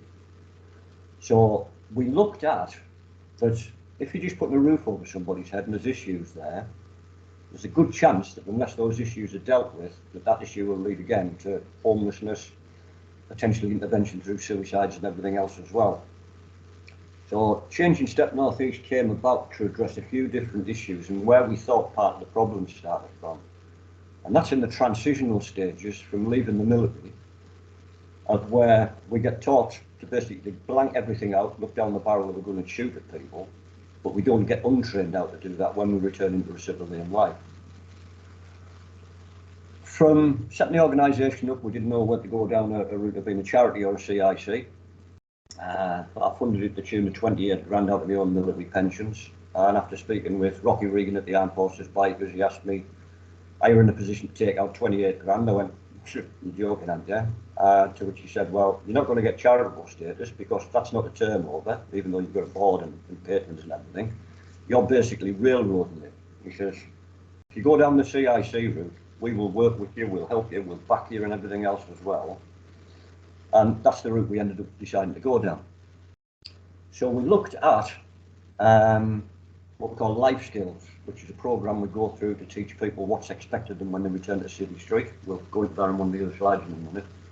And we look to do like-minded organisations that do the same, aiming at the same type of people we're working with, and start to build up relationships with quite a number of organisations. And through being involved with Op Courage and on the steering committee and everything with it, we started to highlight what this programme's ended up as. So it's we've got their Veterans Transitional Support and Employability Programme. Back to Back Careers was formed by a lady called Dawn Wake, whose son John was 42-year-old when he was made redundant out of the military. Went through the suicide part of things with his mental health, the relationship breakdowns and everything, and where Dawn had worked in the careers-based thing for nearly all of her life. Realised that it wasn't just his son, it was some of the guys that John served with that had got out that found it difficult not only transitioning but actually getting a job and holding a job down. So Dawn formed Back to Back Careers. We've worked together now for about 7 years, and during COVID, Dawn and myself both subcontracted in as Armed Forces champions and mental health people into DWP. Me teaching people remotely in Bristol, Gloucester, all over the country, digital skills relating to them being on benefits, and a lot of mental health stuff. And from getting the involvement with CNTW and the Op Courage side of things, we started to look at where the problems start rather than when it gets to clinical stages, where to me it's a bit late then if we can shut the door before the horse is bolted type situation. So we came up with this idea that if we could get in touch with people in resettlement stages, that we could probably start working with them then to teach them what's expected of them in the civilian way of life. So if you want to flip on to the next slide, Becca, please. So the basic overview of it, the programme is developed to assist former members of the HM Forces, the families, to reintegrate back into civilian life following military service. But we also provide all of the employment support to gain full-time employment via a series of workshops. When we looked at putting the thing together, we thought, right, what sort of organisations and companies are we going to target to work alongside of them and then work alongside of us? And we decided to go down the route of the people that had signed up to the corporate covenant, where they gave this pledge that through education, training, employment, they'd honour the Armed Forces Covenant and, create jobs for people.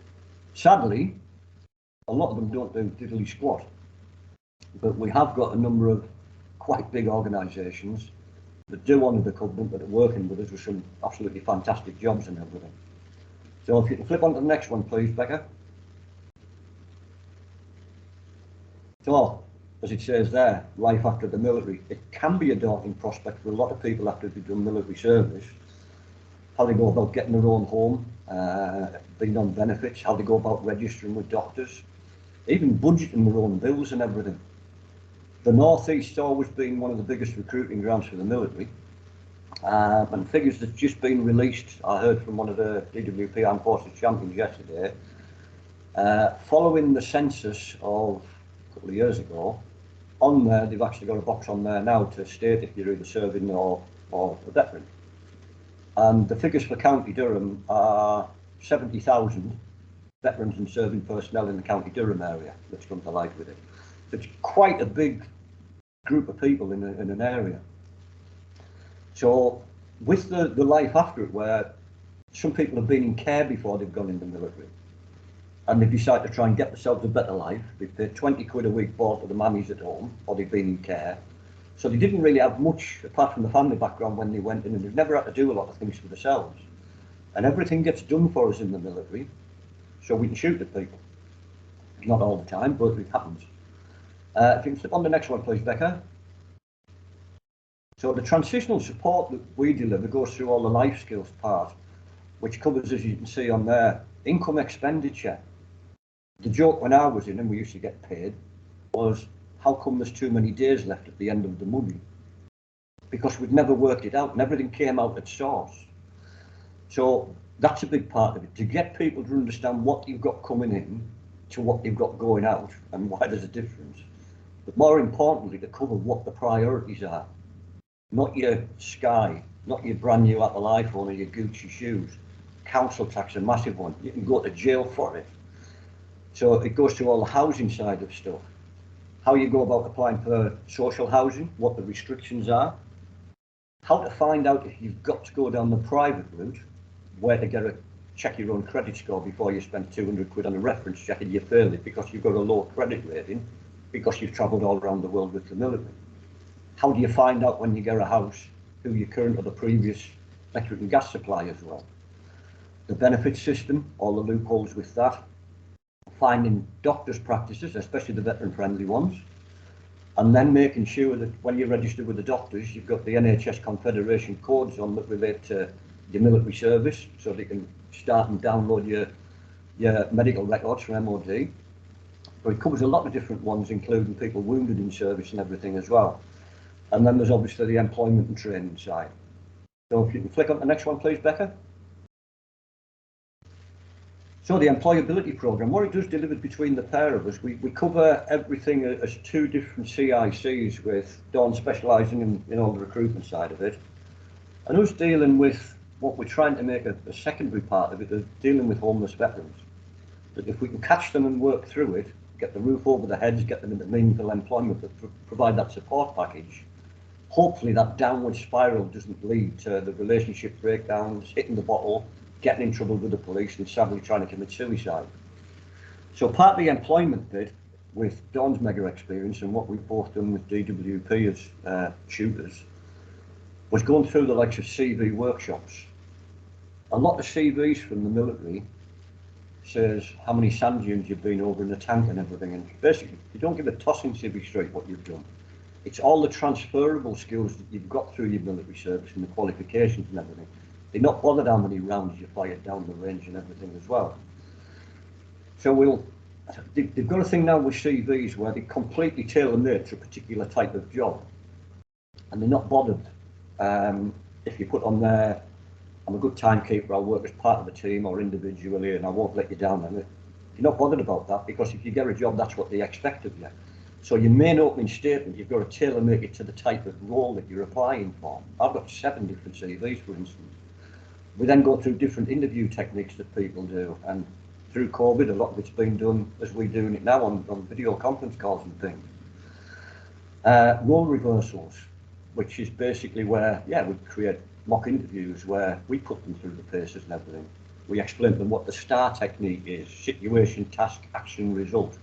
Tell us a situation where this happened and what you did and what you achieved out of it. LinkedIn's huge, where a lot of companies look for people on LinkedIn to find out what sort of employment things they've got and cover all different job search type situations. So if you can flip on the next one, please, Becca.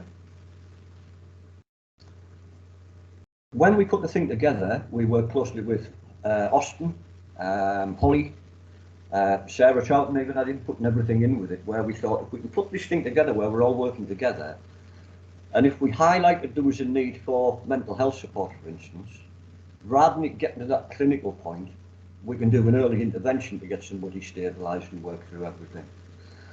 But we then looked at where people end up on the benefits side, where there's DWP Armed Forces champions, how we could work with those Armed Forces champions to let them know not only about what Up Courage is about, what Changing Steps about, what Back-to-Back Careers is about, what Spitfire Avian Pest Control is about, our other directors company, where some people that's been on, I shocked them on one presentation where I was sat with a big falcon on my arm and everybody was wondering what was going on with it. Austin was laughing because he can remember it. So, because we worked in DWP, they have a thing called a dynamic purchasing system that changed after COVID, where it was all voluntary courses people could go on to, where a lot of them are mandatory now and you've got to go on them or you get sanctioned.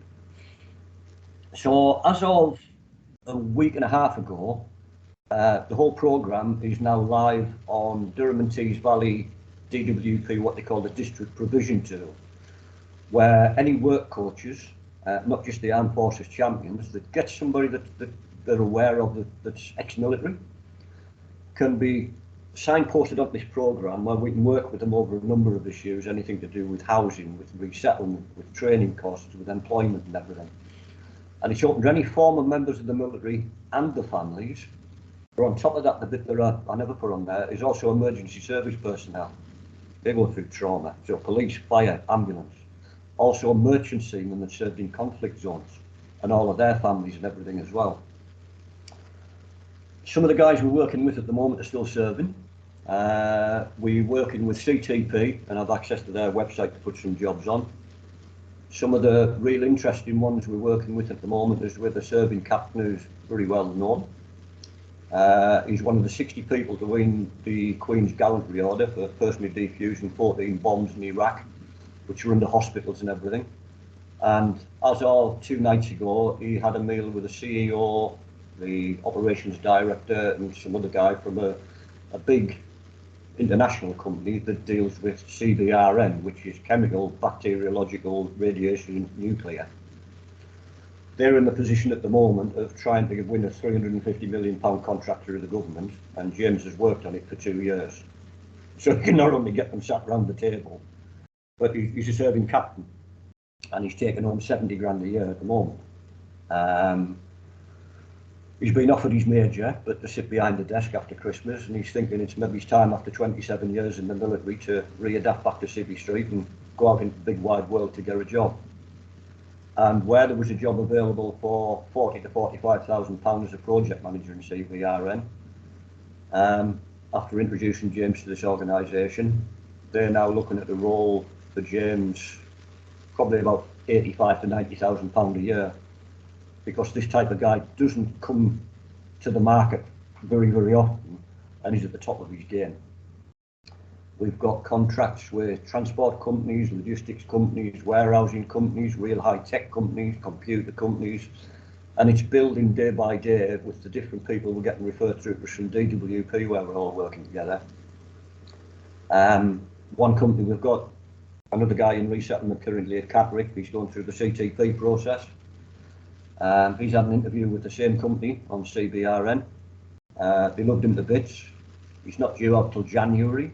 He spent a week with them learning what they do. They've learned how he works. They're keeping a job open for him until the 23rd of January when he's out, even though they're crying out for people. And they've offered him 5 grand more than the job was actually advertised for. So we've got some very, very good companies that realise that ex-military people, as well as being good at trained to do things, that in the right environment they make good trainers and they've got good experience and everything with a lot of different skills they can bring to the table on things like this. So that's a basic outline on the thing. I think we've got the next slide goes on about how we do referrals and everything. So again, individuals can do it, family members can do it, anybody can self-refer into the thing. There's quite a lot of other charities and CICs we're working with. And similar to Jackie at Sporting Force, where we're all members of ASDIC, we've got over 100 drop-in centres around the country now. And when we get a few more things in place, that will be going out to all of the different drop-in centres across the country, so that any veteran in any of the ASDIC drop-in centres can access this programme as well. And obviously working with CTP. CTP, for the people that don't know, the Career Transitional Partnership, deal with all the resettlement and the retraining and everything prior to somebody return to Civvy Street.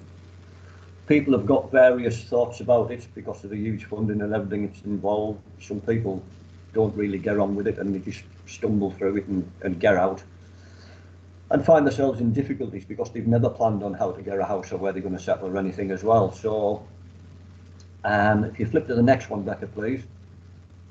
It's basically got the contact details on there of both websites, plus the email addresses where you can contact us. If anybody needs any information or anything about it, how it works, would like to get involved with the thing, or they know of any companies or any people that's with it, by all means, get in touch with us. We have live web chat on our website that we get digitally encrypted and zapped across to us, so we can pick things up in a matter of minutes if people's on there reaching out for something. It's been great, it's been involved, and when me and Austin first met, I said to him, I haven't got a clue who invited me on this. I normally only get invited twice, and the second time's normally to apologise. And a year and a half later, I think with what's been developed through these webinars and how people's working together, there's some big strides being taken forward and a lot of organisations working together, and it's making a hell of a difference.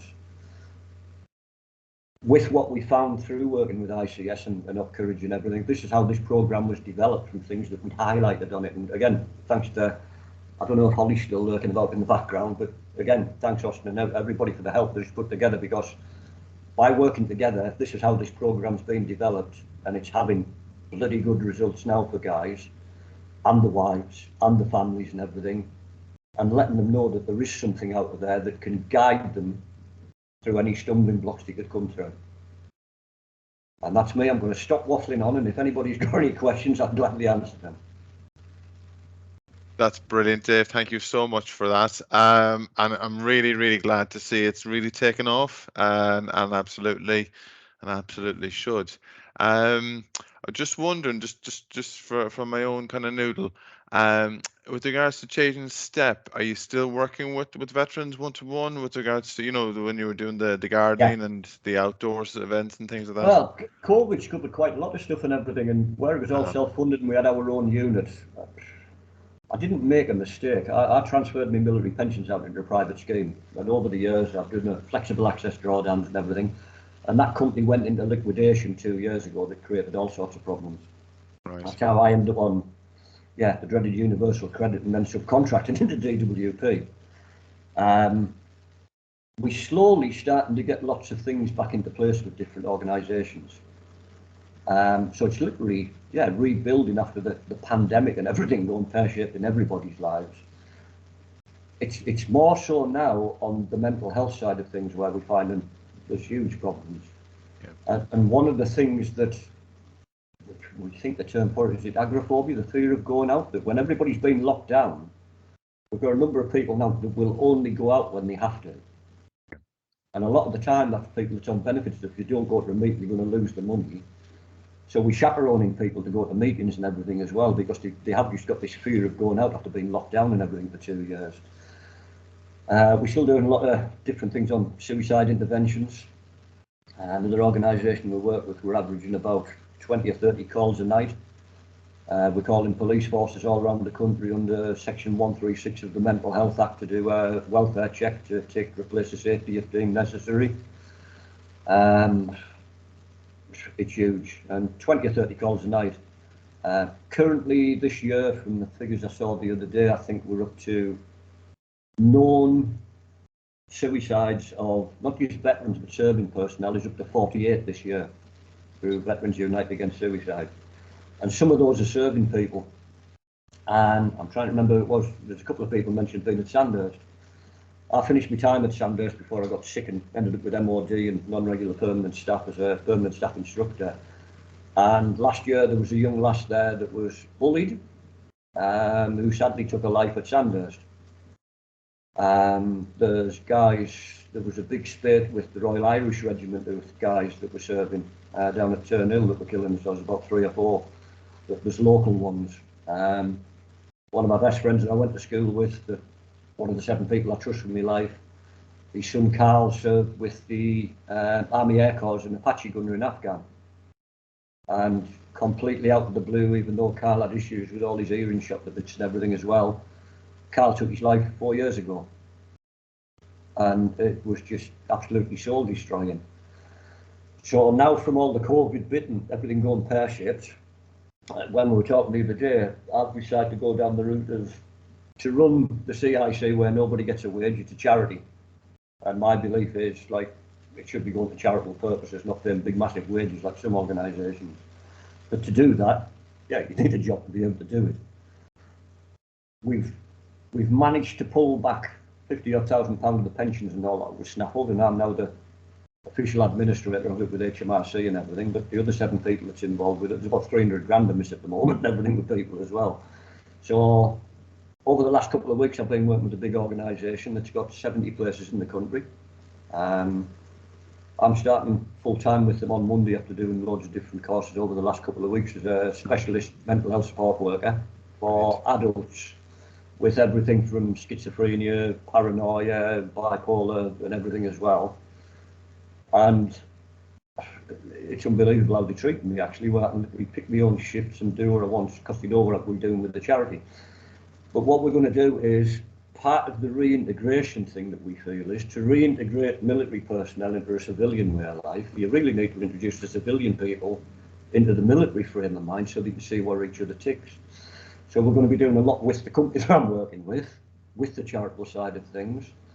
And down there, for instance, especially with the cost of living, we've already got plans for the spring to start doing the thing we got asked. I remember a few months ago we asked to do a thing with ITV about therapeutic agricultural horticultural therapy. That's right. That's right. Yeah, we're going to start building therapeutic garden and everything down at this place. And again, from that, what it's going to do is create produce. So for the cost of living, it's going to create food. And then from there, because of the mental health side and a lot of the non-social engagement, we're going to turn it into an engagement where people can not only work together, somebody with anger management can belt the hell out of a fence post, somebody that feels they're worthless and can't do anything can make a raised bed, which somebody in a wheelchair can get along and do the same as able-bodied people. It just gives them such a buzz. Yeah. But from when they've actually produced the veg and everything there, we're going to start getting them together to do like, catering stuff, to teach them how to cook things and everything as well. And we just believe it creates not just a purpose, but the social engagement and everything, which is massive for it. The other programme that some people know about it, but we launched a thing with a guy called Dave Gowder a couple of years ago now, even before COVID. Dave's a former world's strongest man with 27 Guinness World Records. Like myself, we've done stuff with the Home Office. Dave's side was working with 30 police forces and over 1 million kids in the country on knife crime, bullying, antisocial behaviour, etc. But he also works with the governor of Featherstone Prison, who was one of the guys that formed Veterans in Custody, and Winston Green Prison, and he's working with Veterans in Custody. And what developed from there was a programme we have in our town with Crook Community Leisure and our local doctors practice, that not just veterans, but anybody that comes under the mental health spectrum can get a free referral into Crook Community Leisure, and working with Steve and the trainers and everything up there, do a proper regulated physical fitness regime that releases serotonin and endorphins, which are the happy juices in your brain that's better than any sort of medication and everything.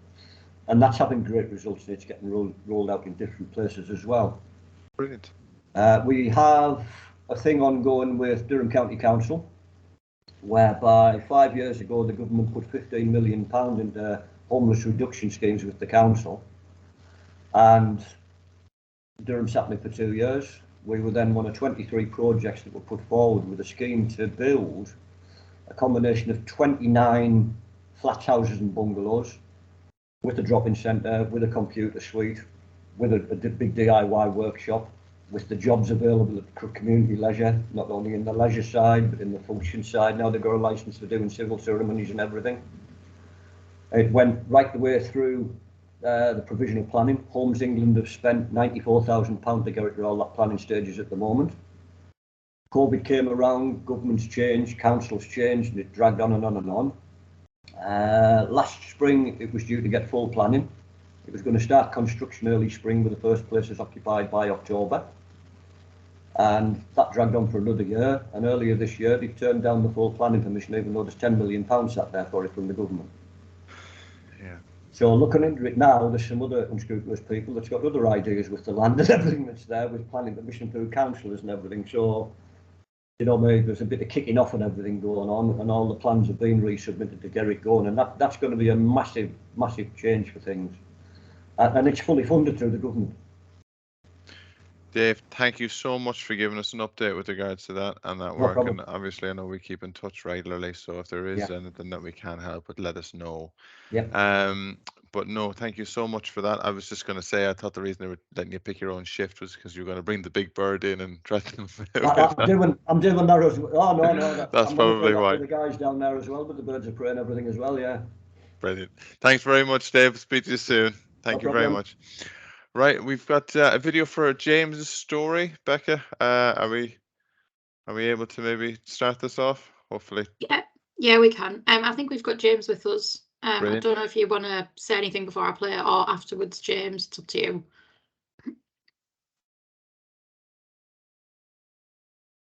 But we pray the video works. Yeah. Excellent. That's great.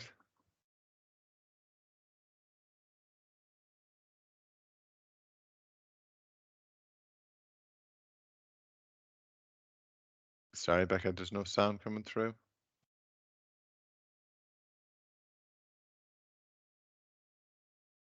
Yeah, bear with me one sec.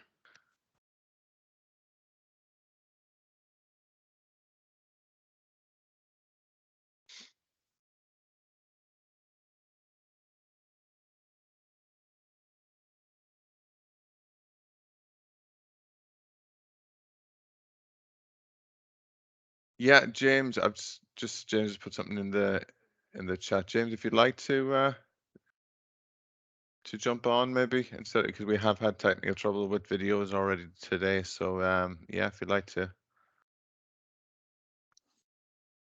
There you go. Welcome, James. Thank you very much. As I say, we've had a bit of technical problems already today, so it's better to have you in person, I think, rather than a video. No worries. Can you hear me all right? Am I? Yeah, perfect, perfect.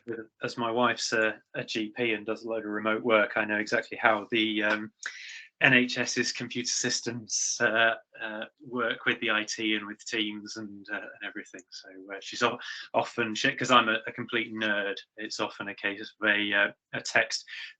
The camera's not working, the microphone's not working, the internet's not working, can you come and sort it out? So I'm sneaking in the background of a Teams conference to try and help her with the computer. So I'm James Fairman. I was a helicopter pilot in the Air Force. I was in the Air Force for 10 years. Most of that was as a Puma helicopter pilot.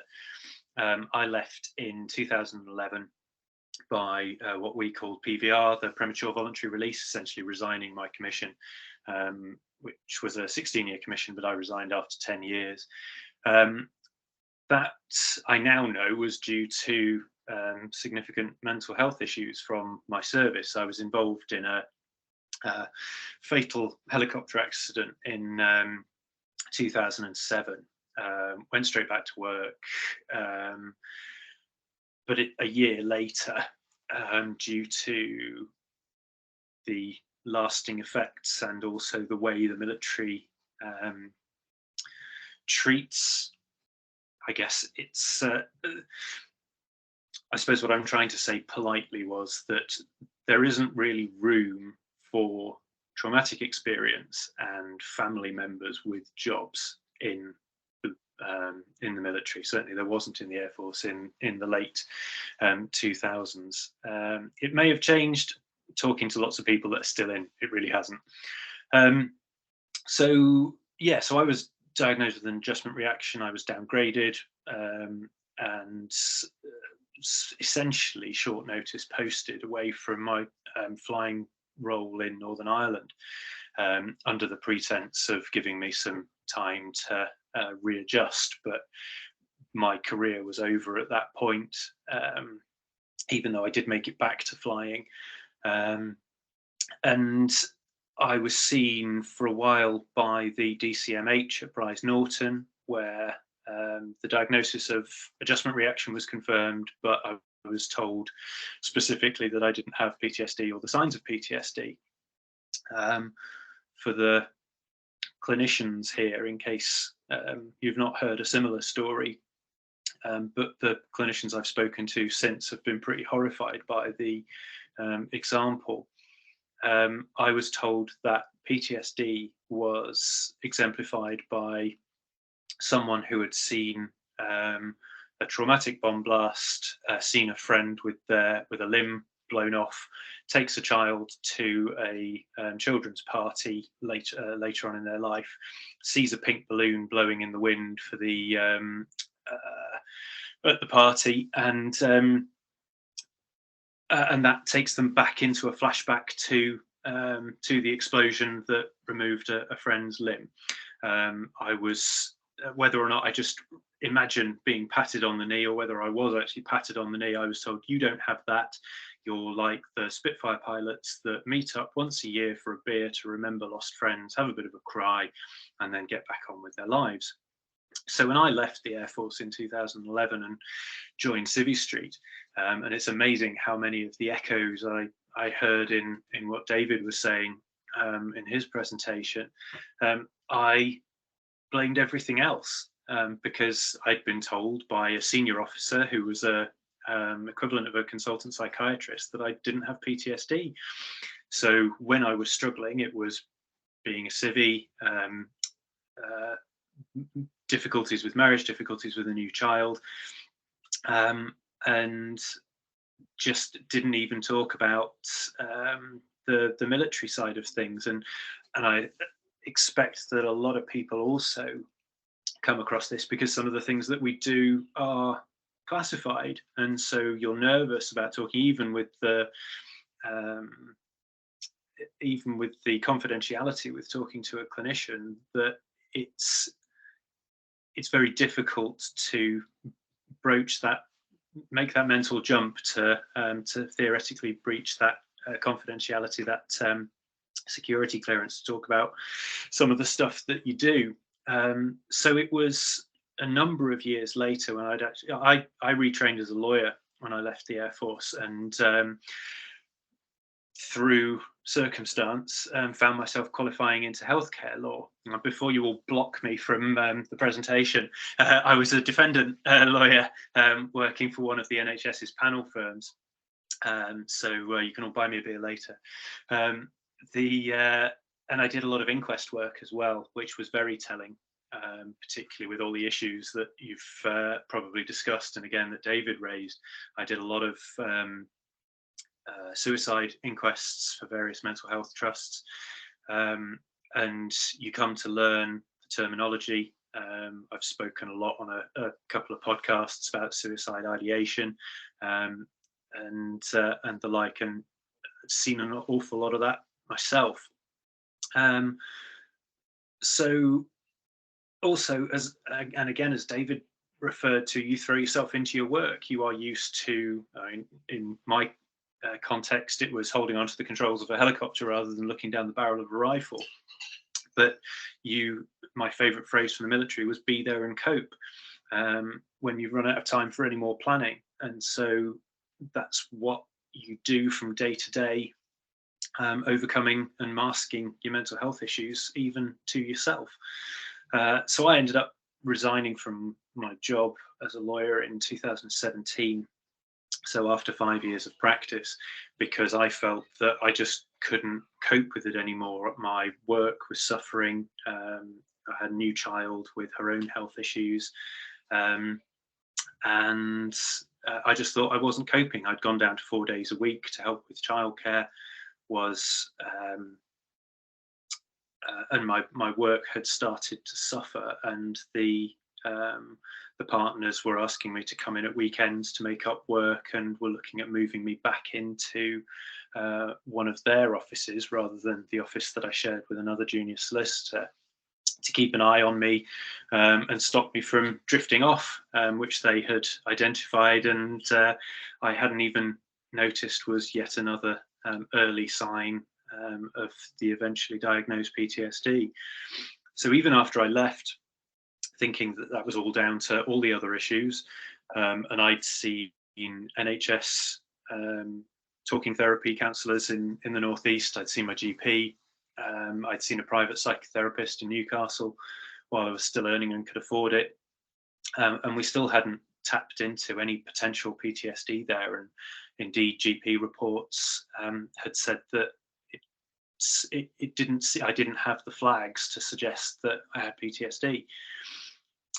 So again, highlighting the difficulty sometimes with veterans who are throwing themselves into their work and masking so well, the difficulty of identifying them.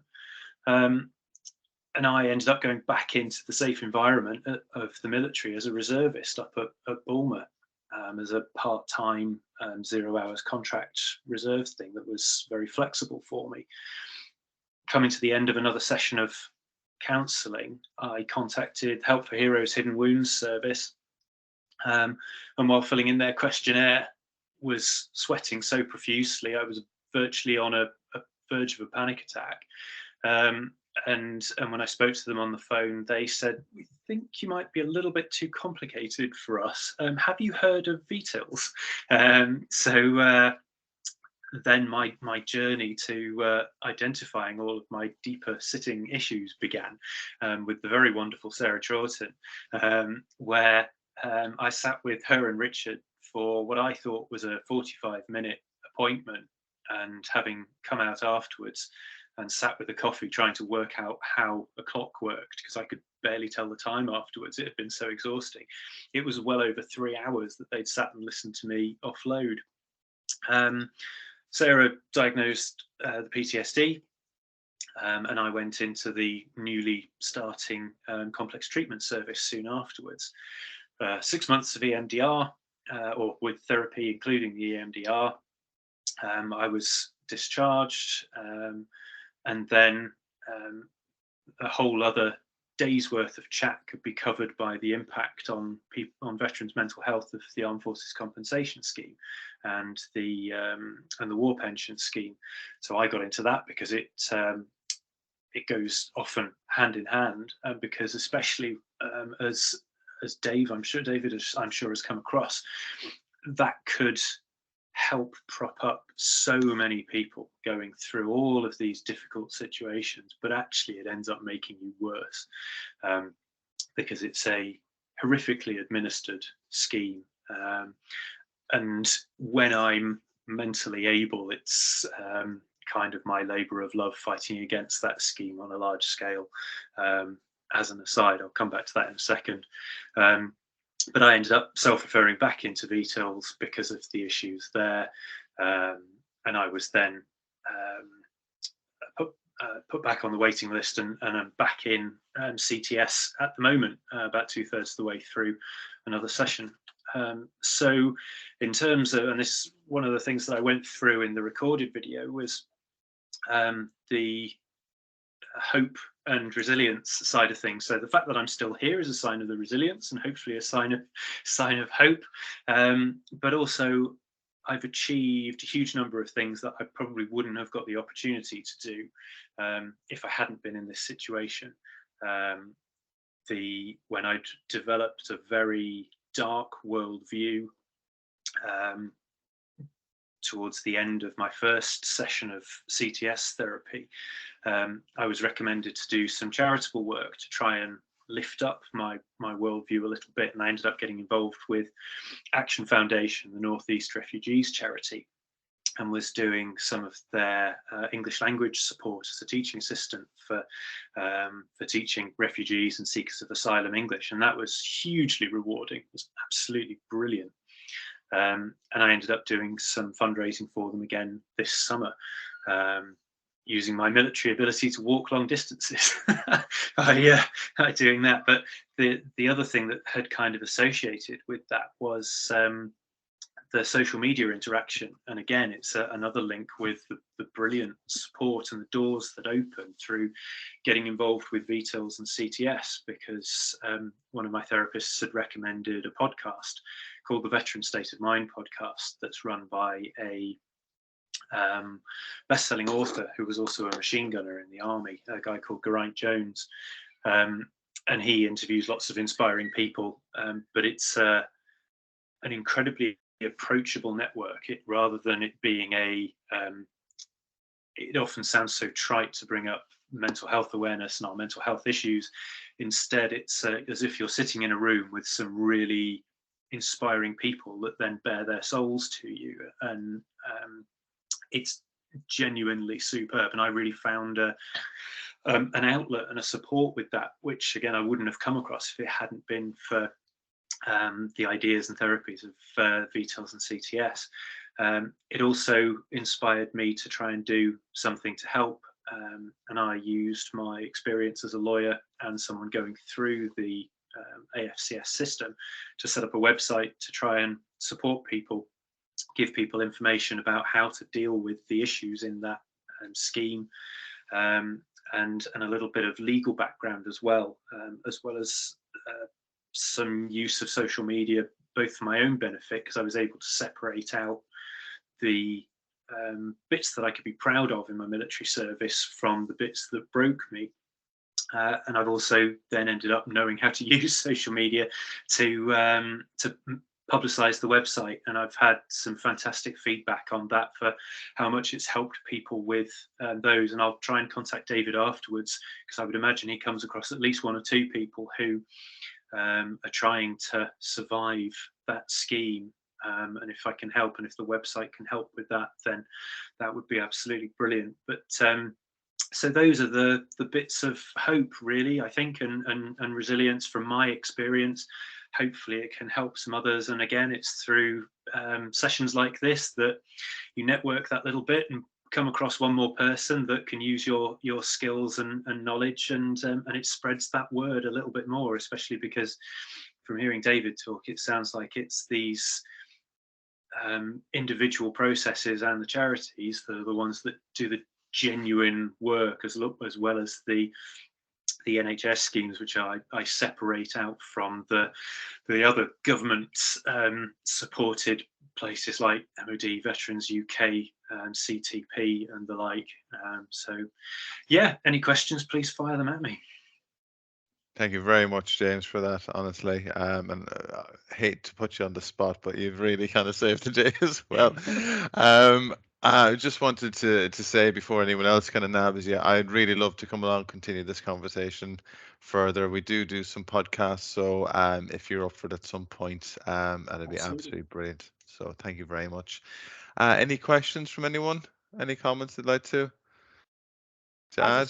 I just want to say, James, it's great to see you, and it's Sarah, and it's just really nice. You inspire me to keep doing the job I do. Oh, thanks.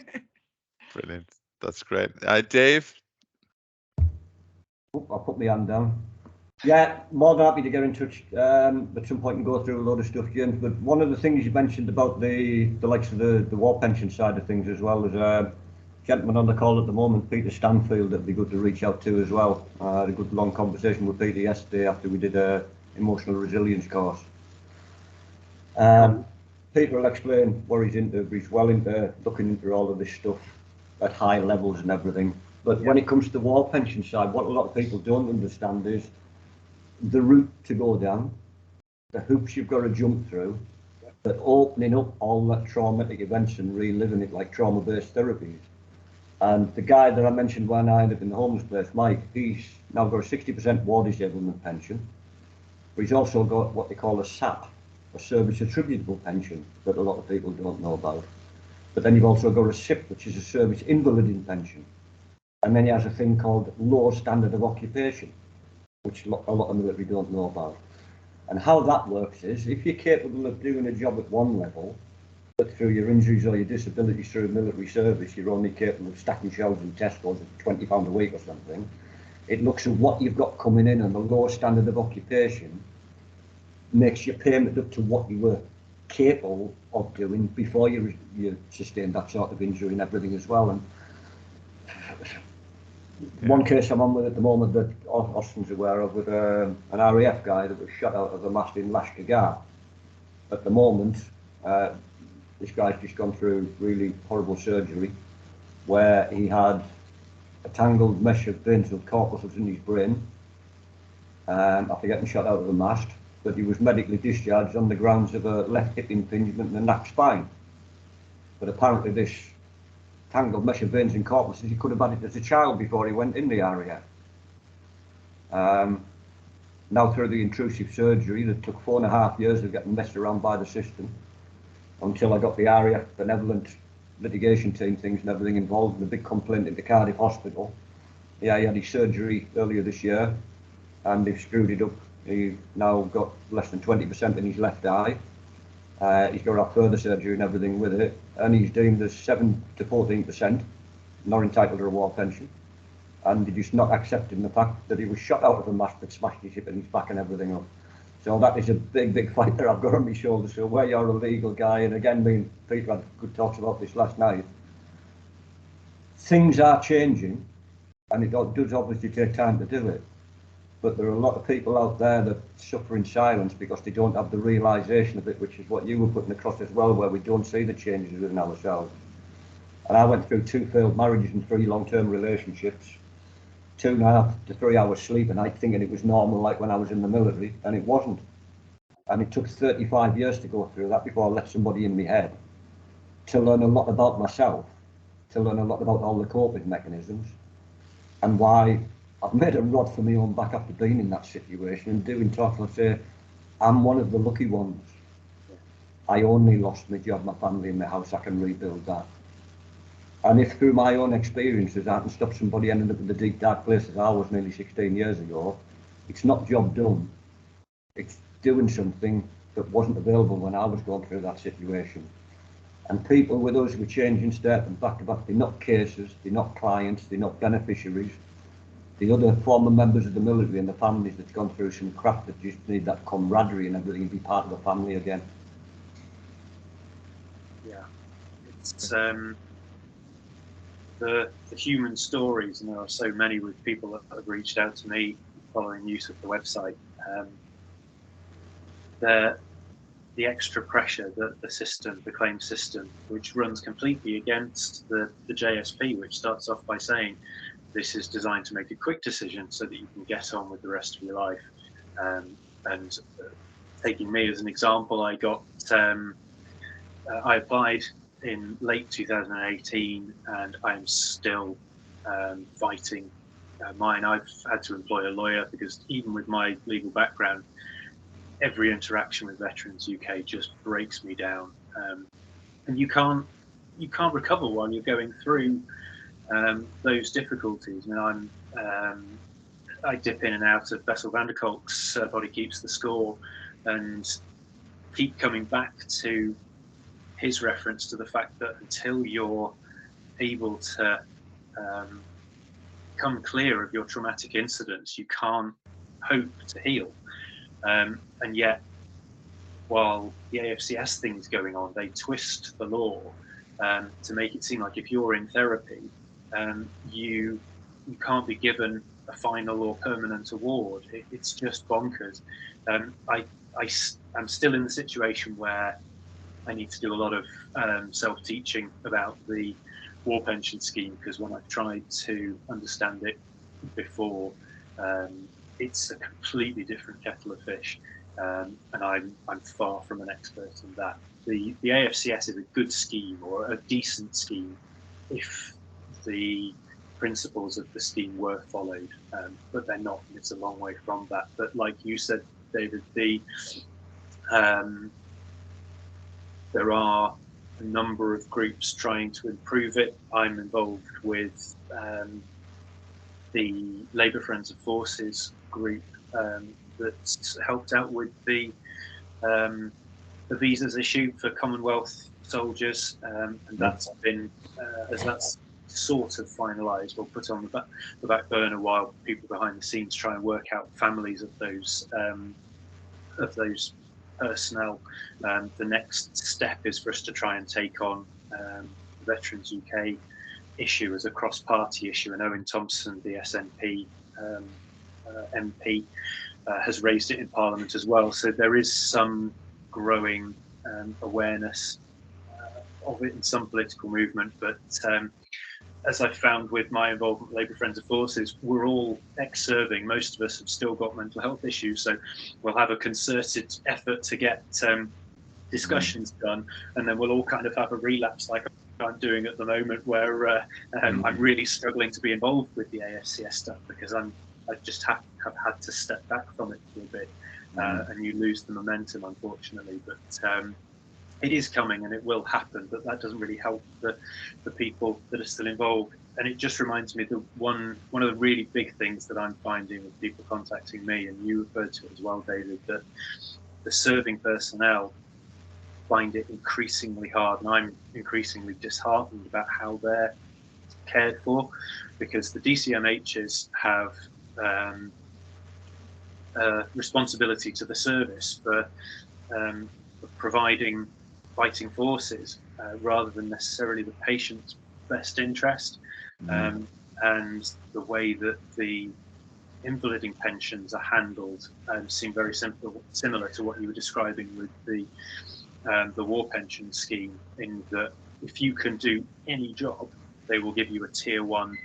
So you've basically got to be completely invalided before they will give you higher than a tier 1 pension, which is much lower than your income and earnings in the forces. So there's huge work that I don't think many people are aware of amongst people that are in the mob still. So I'm trying to raise that as well through commanders with my own reserve role. But as you can probably tell, I can talk all day for this, so I probably better stop. But well, Peter's got his hand up there now as well. So you can tell I love the sound of my own voice. Peter will be really taking this in because this is the field that Peter's involved with. Brilliant. Sorry, could I just bring Sarah in? I think so. You had your hand up first. There was just another point just to be aware of the changes with applying for a war pension as well. Since COVID, they stopped the once you've applied, it used to then go to a one-to-one interview, but it's now on paper. And the problem we're seeing is that people are getting triggered by having to write their stories down on their own. So it's just, if services can be aware of that when they know people who are struggling are applying, it's just something to support our veterans in filling the forms, maybe help them fill in the form, sit with them so that they can at least have someone to support them while they're filling in that second form, because they've not gone back to the one-to-ones since COVID. Yeah, because we've had people raise that issue before on the network as well. That people with the change. people have really become quite unwell trying to fill in the forms, as you can imagine. So Thank you, sorry. thank you, sir. Peter, welcome. Thank you. Sorry, I just wanted to say very quickly that there certainly is movement around this. You're not alone, James, in struggling with the systems. There is a very obscure organisation, probably the wrong term, set of arm's length bodies of the Ministry of Defence. We're independent and apolitical advisors on pensions and AFCS issues. But in fact, the VAPCs have been around, Veterans Advisory and Pensions Committee, VAPC has been around for 100 years. They were re-rolled very briefly. They used to be called War Pensions Committees, and they kind of existed to hear appeals on pensions allocations, etc. Within the last 12 months, they've been looking at re-rolling. So we're working at the moment under a set of temporary terms of reference, yet to be written into statute, but with a wider remit to help veterans across the board. Quite what that means in practice, we are still scratching our heads about. We don't know how best to help. We don't need to repeat anything that's already been done elsewhere or duplicate systems. I think it's really about bringing networks together. So perhaps if you and I and others could have offline conversations about this, we are really there to help. I'm not an expert in the system, but I know people who are, and I'm sure we could put you together. That's brilliant. That's great, Peter. I think that's a great idea, and I think if we took it outside of here, and just got all the relevant kind of parties together, and then maybe look to see how we could plan things going forward. But thank you very much, everyone, for that chat. I'm just going to hand over to Sarah, who is our last presenter with 0 time on the clock.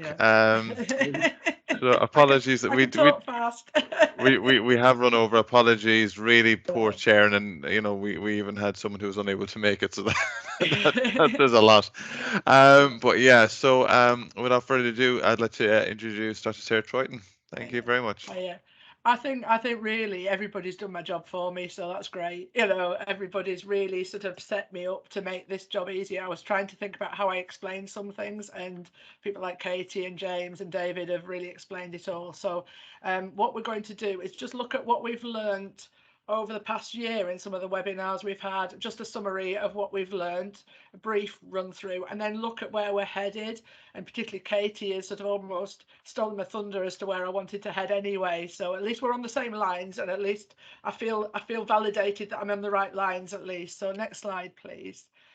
So what we really focused on this year, we had an event remembering the Falklands and really learning from what we have learned in the past about mental health in the forces, and what mistakes have been made, and how we can maybe learn from that and move forward faster. And so I'll talk you through a bit about what we've learned about in our Remembering the Falklands event. And then we've had a moral injury series looking at moral injury in itself, looking at moral injury in the veterans population, and looking at other populations like the NHS, and we were intending to have one on the church and church related abuse, but unfortunately tech let us down into Austin. So we are going to have that one, and I'll talk about that. So next slide, please. So we really have recognised that the relationship between combat and psychiatric breakdown has been recognised for decades, and we've known that. And it's even before that, there was sort of physical conditions that couldn't be explained that we were people have experienced. We've had shell shock, we've had all sorts of things. We know that, but we know that military psychiatry particularly advances during periods of conflict because of the attention drawn on psychological casualties. So we looked at this from the Falklands moving forward. And there was a particular reason why we did this. Next slide, please. So we know that PTSD became a diagnosis in its own right, as it is known sort of now, you know, in 1980, and then the Falklands War came along in 1982. So it was a relatively new concept, and you know, it was quite, you know, with the 40th anniversary being like, you know, this year, last, sorry, that we, you know, we really looked at, you know, we really wanted to look at the sort of what had happened, where we'd come, you know, where we'd come to, you know, what we'd learned, and you know, what had happened with military psychiatry. So I'll talk you through what the sort of key points were that we learned. Next slide, please. So we know that there were psychological casualties in the Falklands War, and there was this, and alongside that we had the sustained challenge of the counterinsurgency operations in Northern Ireland. But what was interesting, that even though there was this diagnosis that had really come from America and from the Vietnam War veterans, particularly in the research into them, there would be no real British forces PTSD sort of research conducted until the mid-90s. So there was a massive delay, even though we knew something. A lot of elements to that, but a lot of it was like British comparing themselves to the Americans. They didn't want to compare themselves to the Americans. They felt that it was a very Vietnam War specific condition, and there was lots of other blocks to research being sort of moved forward. And because research wasn't happening, you know, in the British forces, we weren't learning about our own population. Lockerbie happened, the Lockerbie incident happened, and sort of there were mistakes made in Lockerbie, you know, things like, I've recently treated a Lockerbie veteran. He said, you know, the people there were expecting to recover, you know, actually live people with injuries, and then they weren't expecting it to be, you know, they weren't prepared for what they walked into.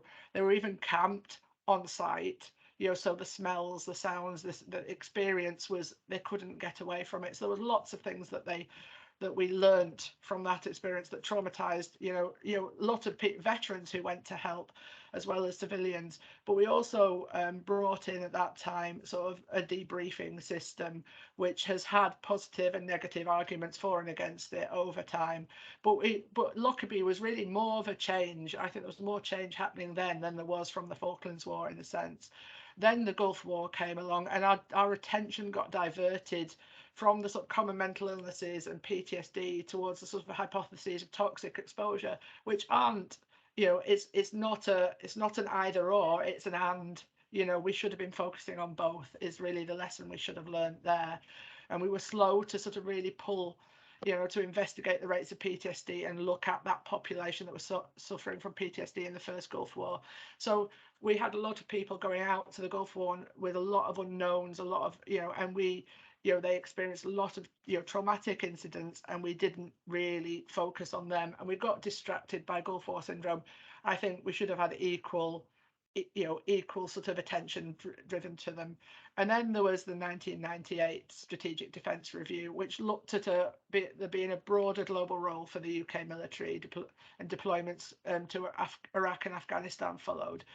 This obviously stretched resources were shrinking, and we were stretching our sort of resources across a wider patch, and obviously created increasing psychological stresses because of that.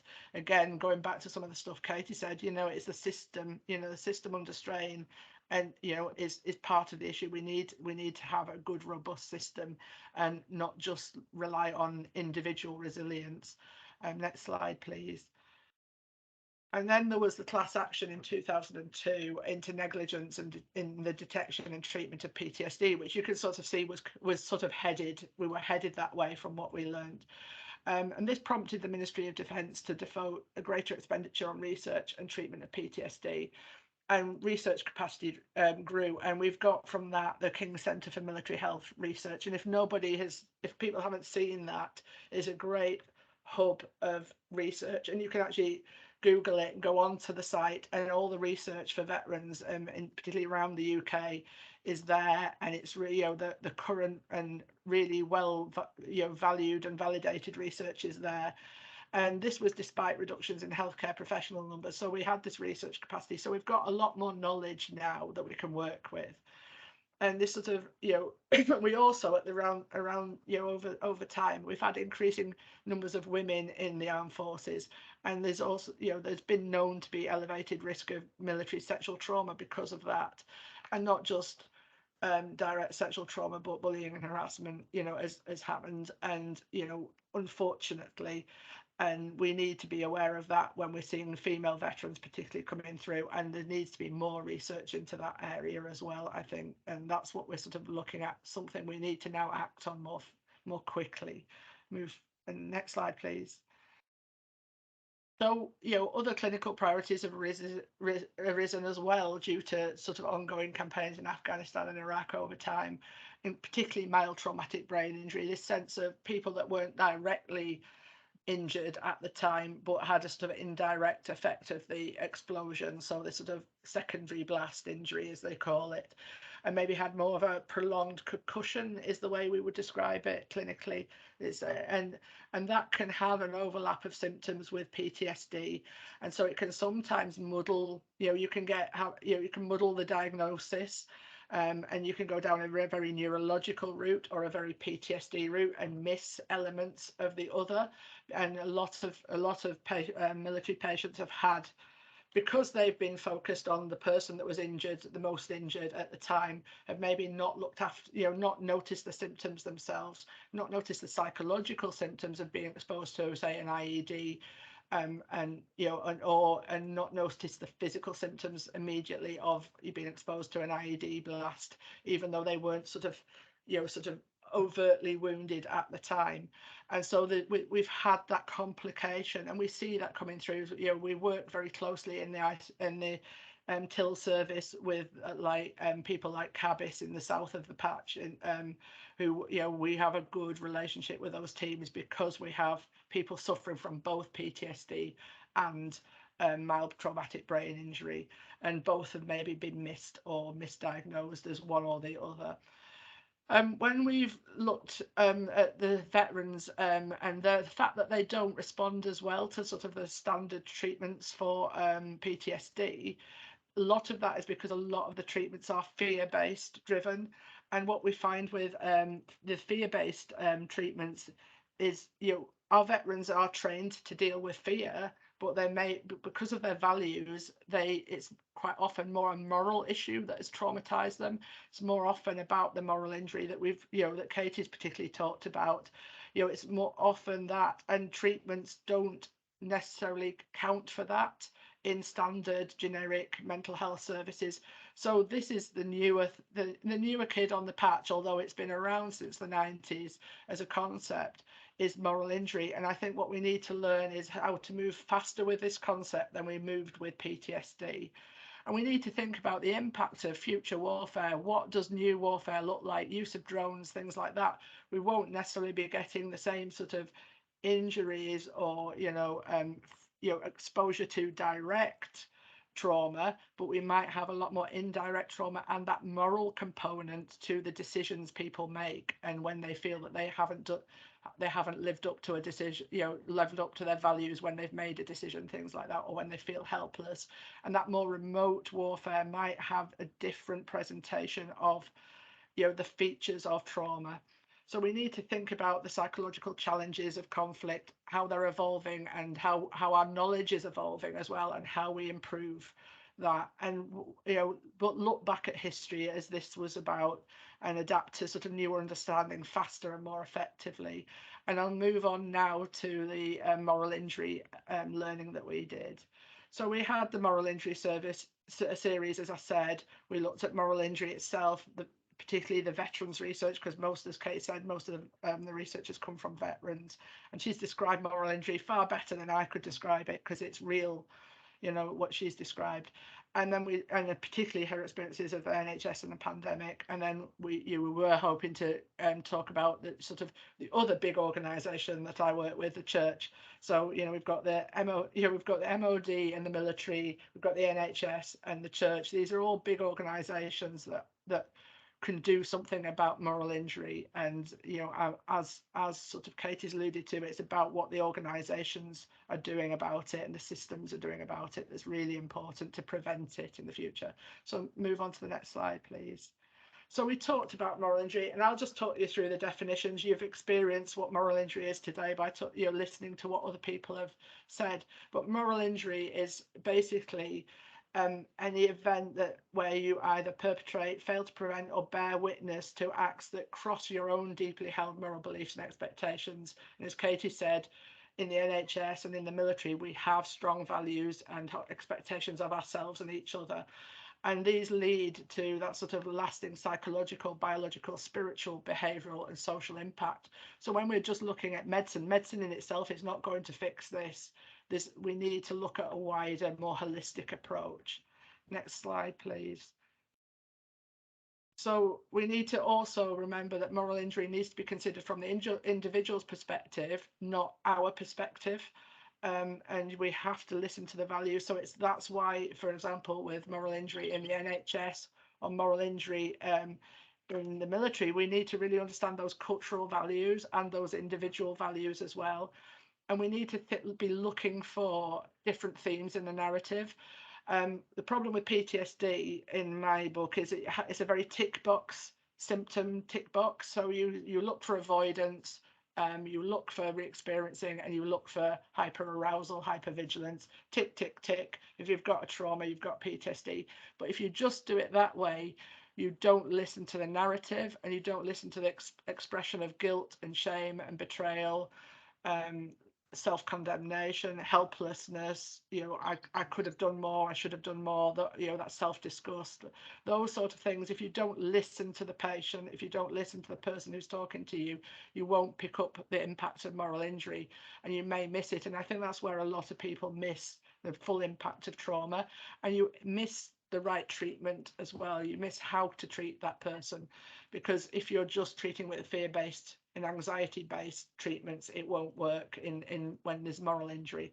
And we know moral injury in PTSD increases the severity of PTSD, increases the secondary depressive features, increases the chances of comorbid substance use, and it increases risk, particularly suicidality. But I think we probably see a lot more aggression as well, because I think particularly men find experiences like guilt, shame, self-condemnation very hard to talk about, and a lot of males, and I'm trying not to be sexist about this, but a lot of males tend to express many emotions with anger and irritability. And it's about looking behind that anger and irritability, what is actually the emotion generating that anger and irritability, and not just assuming it's just anger.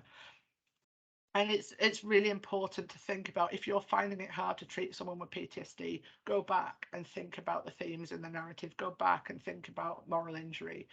It particularly increases barriers to care, and this is what I think was particularly struck me with looking at sort of the LGBTQ, the shame element that isn't theirs to hold, but it's been imposed on them, that sense of shame. And shame increases it reduces your likelihood of presenting to talk to someone. If you feel ashamed about what's happened, even if it's not your shame, if you shouldn't be feeling shameful, but if you feel shame, you will not approach someone and say, I've done this and I feel this, because you feel guilty, you don't feel worthy, and all those things prevent you from accessing help. So we need to look at how we can reduce that shame, and improve that sort of access to services, because by reducing shame. And because it relates to ethical behaviour, the meaning attached to events and perceptions of the self, we need to think about different approaches and how we design future effective treatments as well. And for the Veterans Service, for example, we do think about using chaplains a lot more in this population than we might with other populations. Next slide, please. So we know, particularly in veterans, so I'll talk particularly about veterans now, we know they hold strong core values as a whole. And even if you weren't attracted to the military by your values, they are ingrained into you. You have to believe that everybody around you has similar values to be able to do what you do in the military. And obviously I'm speaking to people that know far better than me about this. But we know that there are particular situations where that you are more likely to cross those values, because you have to make decisions where people get hurt. You might make a decision where less people get hurt than if you'd made another decision, but if people get hurt, your values are to protect people, then that is something that people really struggle with. There's lots and lots of decisions within a military sort of environment where you could have made when looking back, you may think you could have done something better, you could have lived up to your values better, and those are the sort of situations, the more subtle situations where trauma and associated with moral injury happens. And obviously conflicts, peacekeeping, all sorts of events that we've talked about, and Katie described it far better than me why peacekeeping was particularly difficult, with the moral aspect of it. And we know, in the military, we've already got a culture where people drink, and we know even now people drink more in the military than they should, but it is improving. But we know that combined with the culture of increased drinking, and then we know that people with moral injury are more likely to have a problematic drinking culture, then this is escalating a problem. And we have all the comorbidities of depression, adjustments from transition out. You've got someone who may have a moral injury who has then transitioned out of the military, and they're going through lots of losses and adjustments on top of dealing with their moral injury, that it's compounding their likelihood to have depression, because we know losses equal depression. I've talked about shame and guilt, and that sense of not being a hero particularly prevents people from accessing care. Sometimes when charities are labelled up as sort of help for heroes, for example, and I'm not I think it's a great name, but it does maybe prevent some people from accessing it. If you don't feel a hero and you feel ashamed of what you've done, you may not access that service. So how do we reach out to those people when we're using different language, language like hero, things like that. So we need to think about our language, I think, when we're helping people access care. We know that they have less fear-based trauma, as I've said, and more moral injury, and so we need to think about how we treat them and educate generic healthcare staff to understand that and understand how they look at veterans and how they listen to the veteran story to get the element of trauma. And we need to screen appropriately, and we need services to look at this, and we need to think more creatively as to how we do that. Next slide, please. And then, I mean, Katie's covered all this really, but we then moved on to looking at moral injury in the NHS, and some of those examples were following clinical decisions that you might believe are unethical or immoral or against guidance from registered professional bodies. And I think we had to do things within the pandemic that did contravene those sort of our moral, what we thought was moral and ethical or best practice, for example. And my example was the hospitals, and this is no criticism of the hospitals, they closed beds to alcohol detox patients. So the most sick patients who needed an alcohol detox at a time where they were probably drinking more but wanted to stop were not given the opportunity to stop their drinking, and therefore because of that some patients were dying on my waiting list. Patients were getting sicker and we couldn't get those patients into hospital, and I felt I wasn't living up to my my values of giving the right help to the right people, and an already stigmatized group of people as well, and a very, very sick group of people. And they were actually bouncing into hospital in other routes, so it wasn't necessarily saving bed space in hospital, and was making it complicated. So it was very, very difficult. Also, when another example would be failing to report serious clinical incidents, near misses or bullying, either of yourselves or colleagues, and that the guilt that holds, even if you feel you can't do it and you couldn't think how you could report something, just that knowledge that you didn't report and is can lead to a moral injury. And making decisions about Katie described this classically, the sort of making decisions as who gets limited resources, so who gets the ventilator, who gets the liver, in making decisions about liver liver transplant, things like that. They can lead to moral injury. Giving orders or establishing protocols that result in death of colleagues or patients, particularly right at the beginning of the pandemic, for example, when we didn't maybe have the same knowledge as we did at the end of the pandemic. And again, putting patients or colleagues in danger because of your inexperience and indecision or working outside of your normal competencies. So staff that were moved towards where they weren't as familiar with this, and we see that in the military as well. You're more vulnerable to problems with drinking if you're put in a role in combat that you're not familiar with. And this we've seen in veterans. We also have been seeing this in the NHS. And there was a variety of other things, and you can read Neil Greenberg's BMJ article to look at more examples, but I just pulled a few out there. Next slide, please. So this, I mean, I was trying to think about how to explain this slide, and Katie did it for me, so I don't know, as ever. So basically, this is the message was when we were looking at moral injury in the NHS is, how do we stop just pulling people out at the other end of the river when they've fallen in and they've got to, they're really in trouble? How do we stop that? We want to have the right treatment for people that do suffer from a moral injury and the consequences of moral injury. We need the right treatments. We need to look at the right support for them and help them get back on track. But we also need to look back and catch the people who've just fallen into the river. And I think things like TRIM would be something that where we can look at identifying that higher. And then, but before that, systems need to stop people falling in the river in the first place.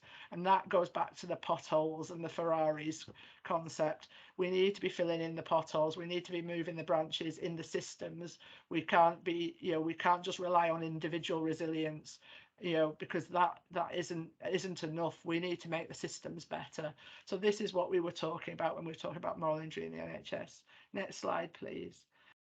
So my question is, where to next? We want to keep going on with our learning, and these are the proposed sort of topics that we're going to be looking at for the future over the next year. But I would be happy for other people to come up with their ideas. So next slide, please.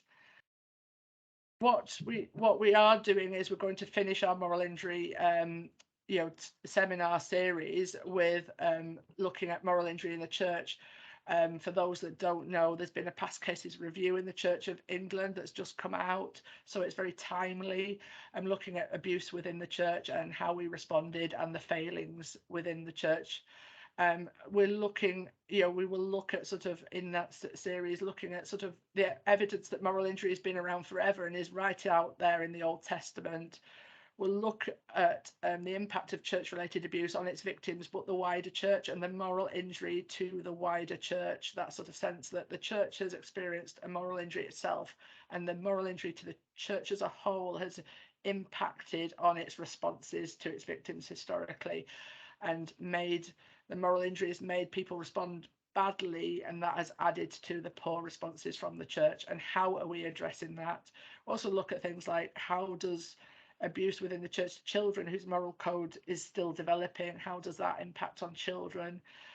How does someone with moral injury, how does that impact on their ability to speak up? Again, going back to things like shame that we talked about, looking at the sense of layers of betrayal from the church and what we can do, what has been done, and what we need in the church moving forward from the knowledge of the PCR2 and some of the work I'm doing with the Church of England as well, just to look at how we're improving, training, how we're improving our responses, how we're looking at making the church a safer place as a whole, and therefore reducing the impact of moral injury. Next slide, please. And so I am an addiction psychiatrist and I can't get away from alcohol, but anyone who works in veterans healthcare of any form knows there's a relationship between the British forces and alcohol that's maybe different to other cultures, not necessarily worse, not necessarily better, but different. What I will do is I will talk about the relationship going right back to the Knights Templar. We'll talk about sort of how how there's been changes over history, but how there's been a sort of long-term historical association with alcohol and why that has been, and what has alcohol been used for historically within forces, British forces. Then we'll look at sort of alcohol in current serving personnel, the use, the rates, things like that, who are most at risk of having problems, and looking at veterans again. And again, this goes back to a degree to moral injury. So there's this thread of moral injury and alcohol running through all of this. And then we'll look at treatment issues and comorbidities and just general physical and mental health in this population. So that's what I propose to do next. And then next slide, please. It's like Katie and I had spoken before, you know. I really want to do a series on post-traumatic growth because I think there's a lot we can learn from post-traumatic growth. And I think it also goes back to something that James was saying about hope, you know, and building up some hope. You know, and I think David was talking about hope as well. You know, we need to build hope into the system. You know, you can learn from trauma, you can learn from experiences of trauma. Everybody goes through certain levels of trauma in their life, and it's how you respond to those and what you gain from it, positively as well as negatively, we need to address.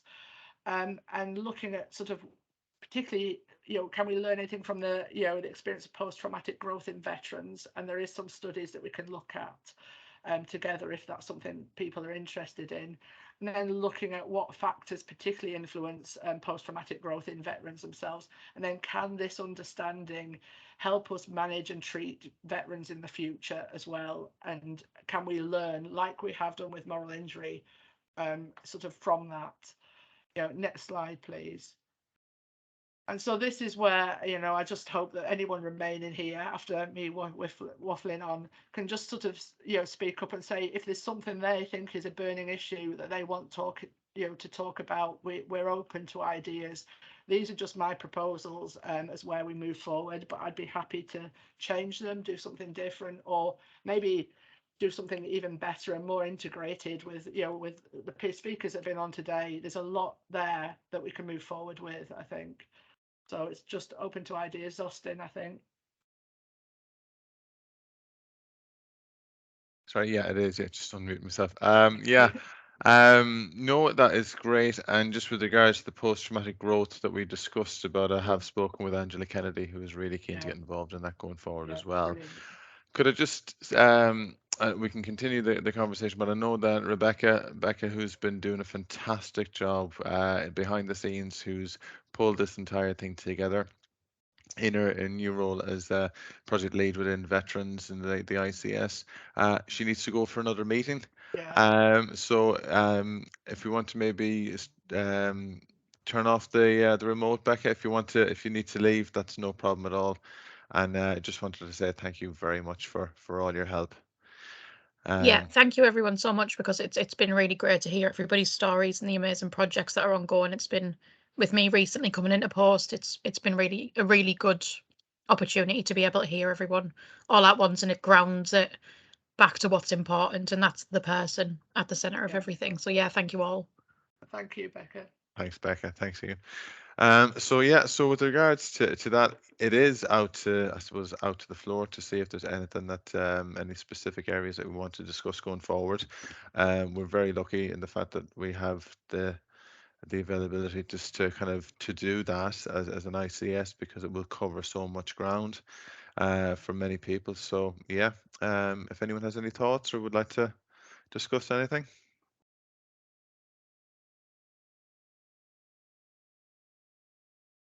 I think they're all a bit overwhelmed. I think so. I think so. You've done it again, Sarah. You've done it again. I do Everybody, this to make people stop talking. I was just going to say, everybody will be surprised that I'm keeping my gob shut for a change. I was going to say, is Dave still here? But you know.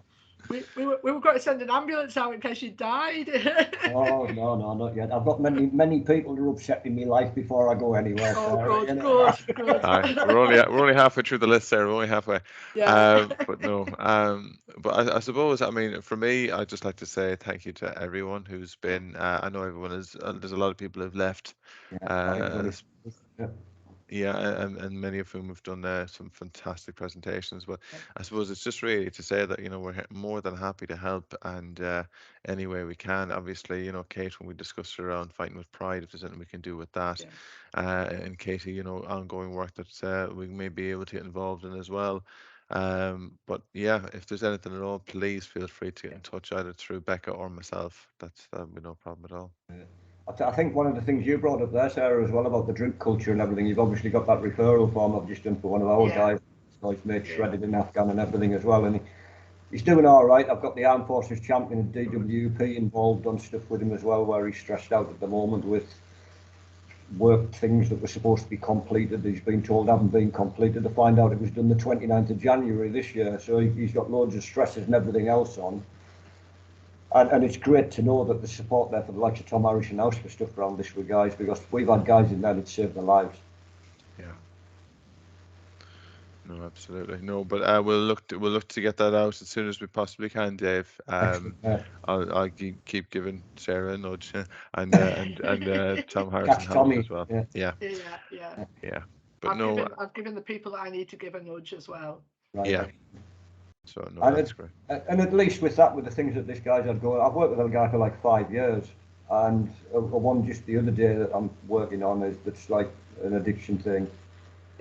Threats to life, police involvement and all sorts of stuff and everything, having to get him rehomed with home group into a hotel. Now they're looking at moving him where he's smoking heroin. They're looking at moving him to like Easington area or something like that. I thought you might as well send him back to Afghanistan, to like Smackhead City. I'm from Easington, Dave. I am. You have me condolences. I said nothing, Dave. I said absolutely flipping nothing. So don't hold me.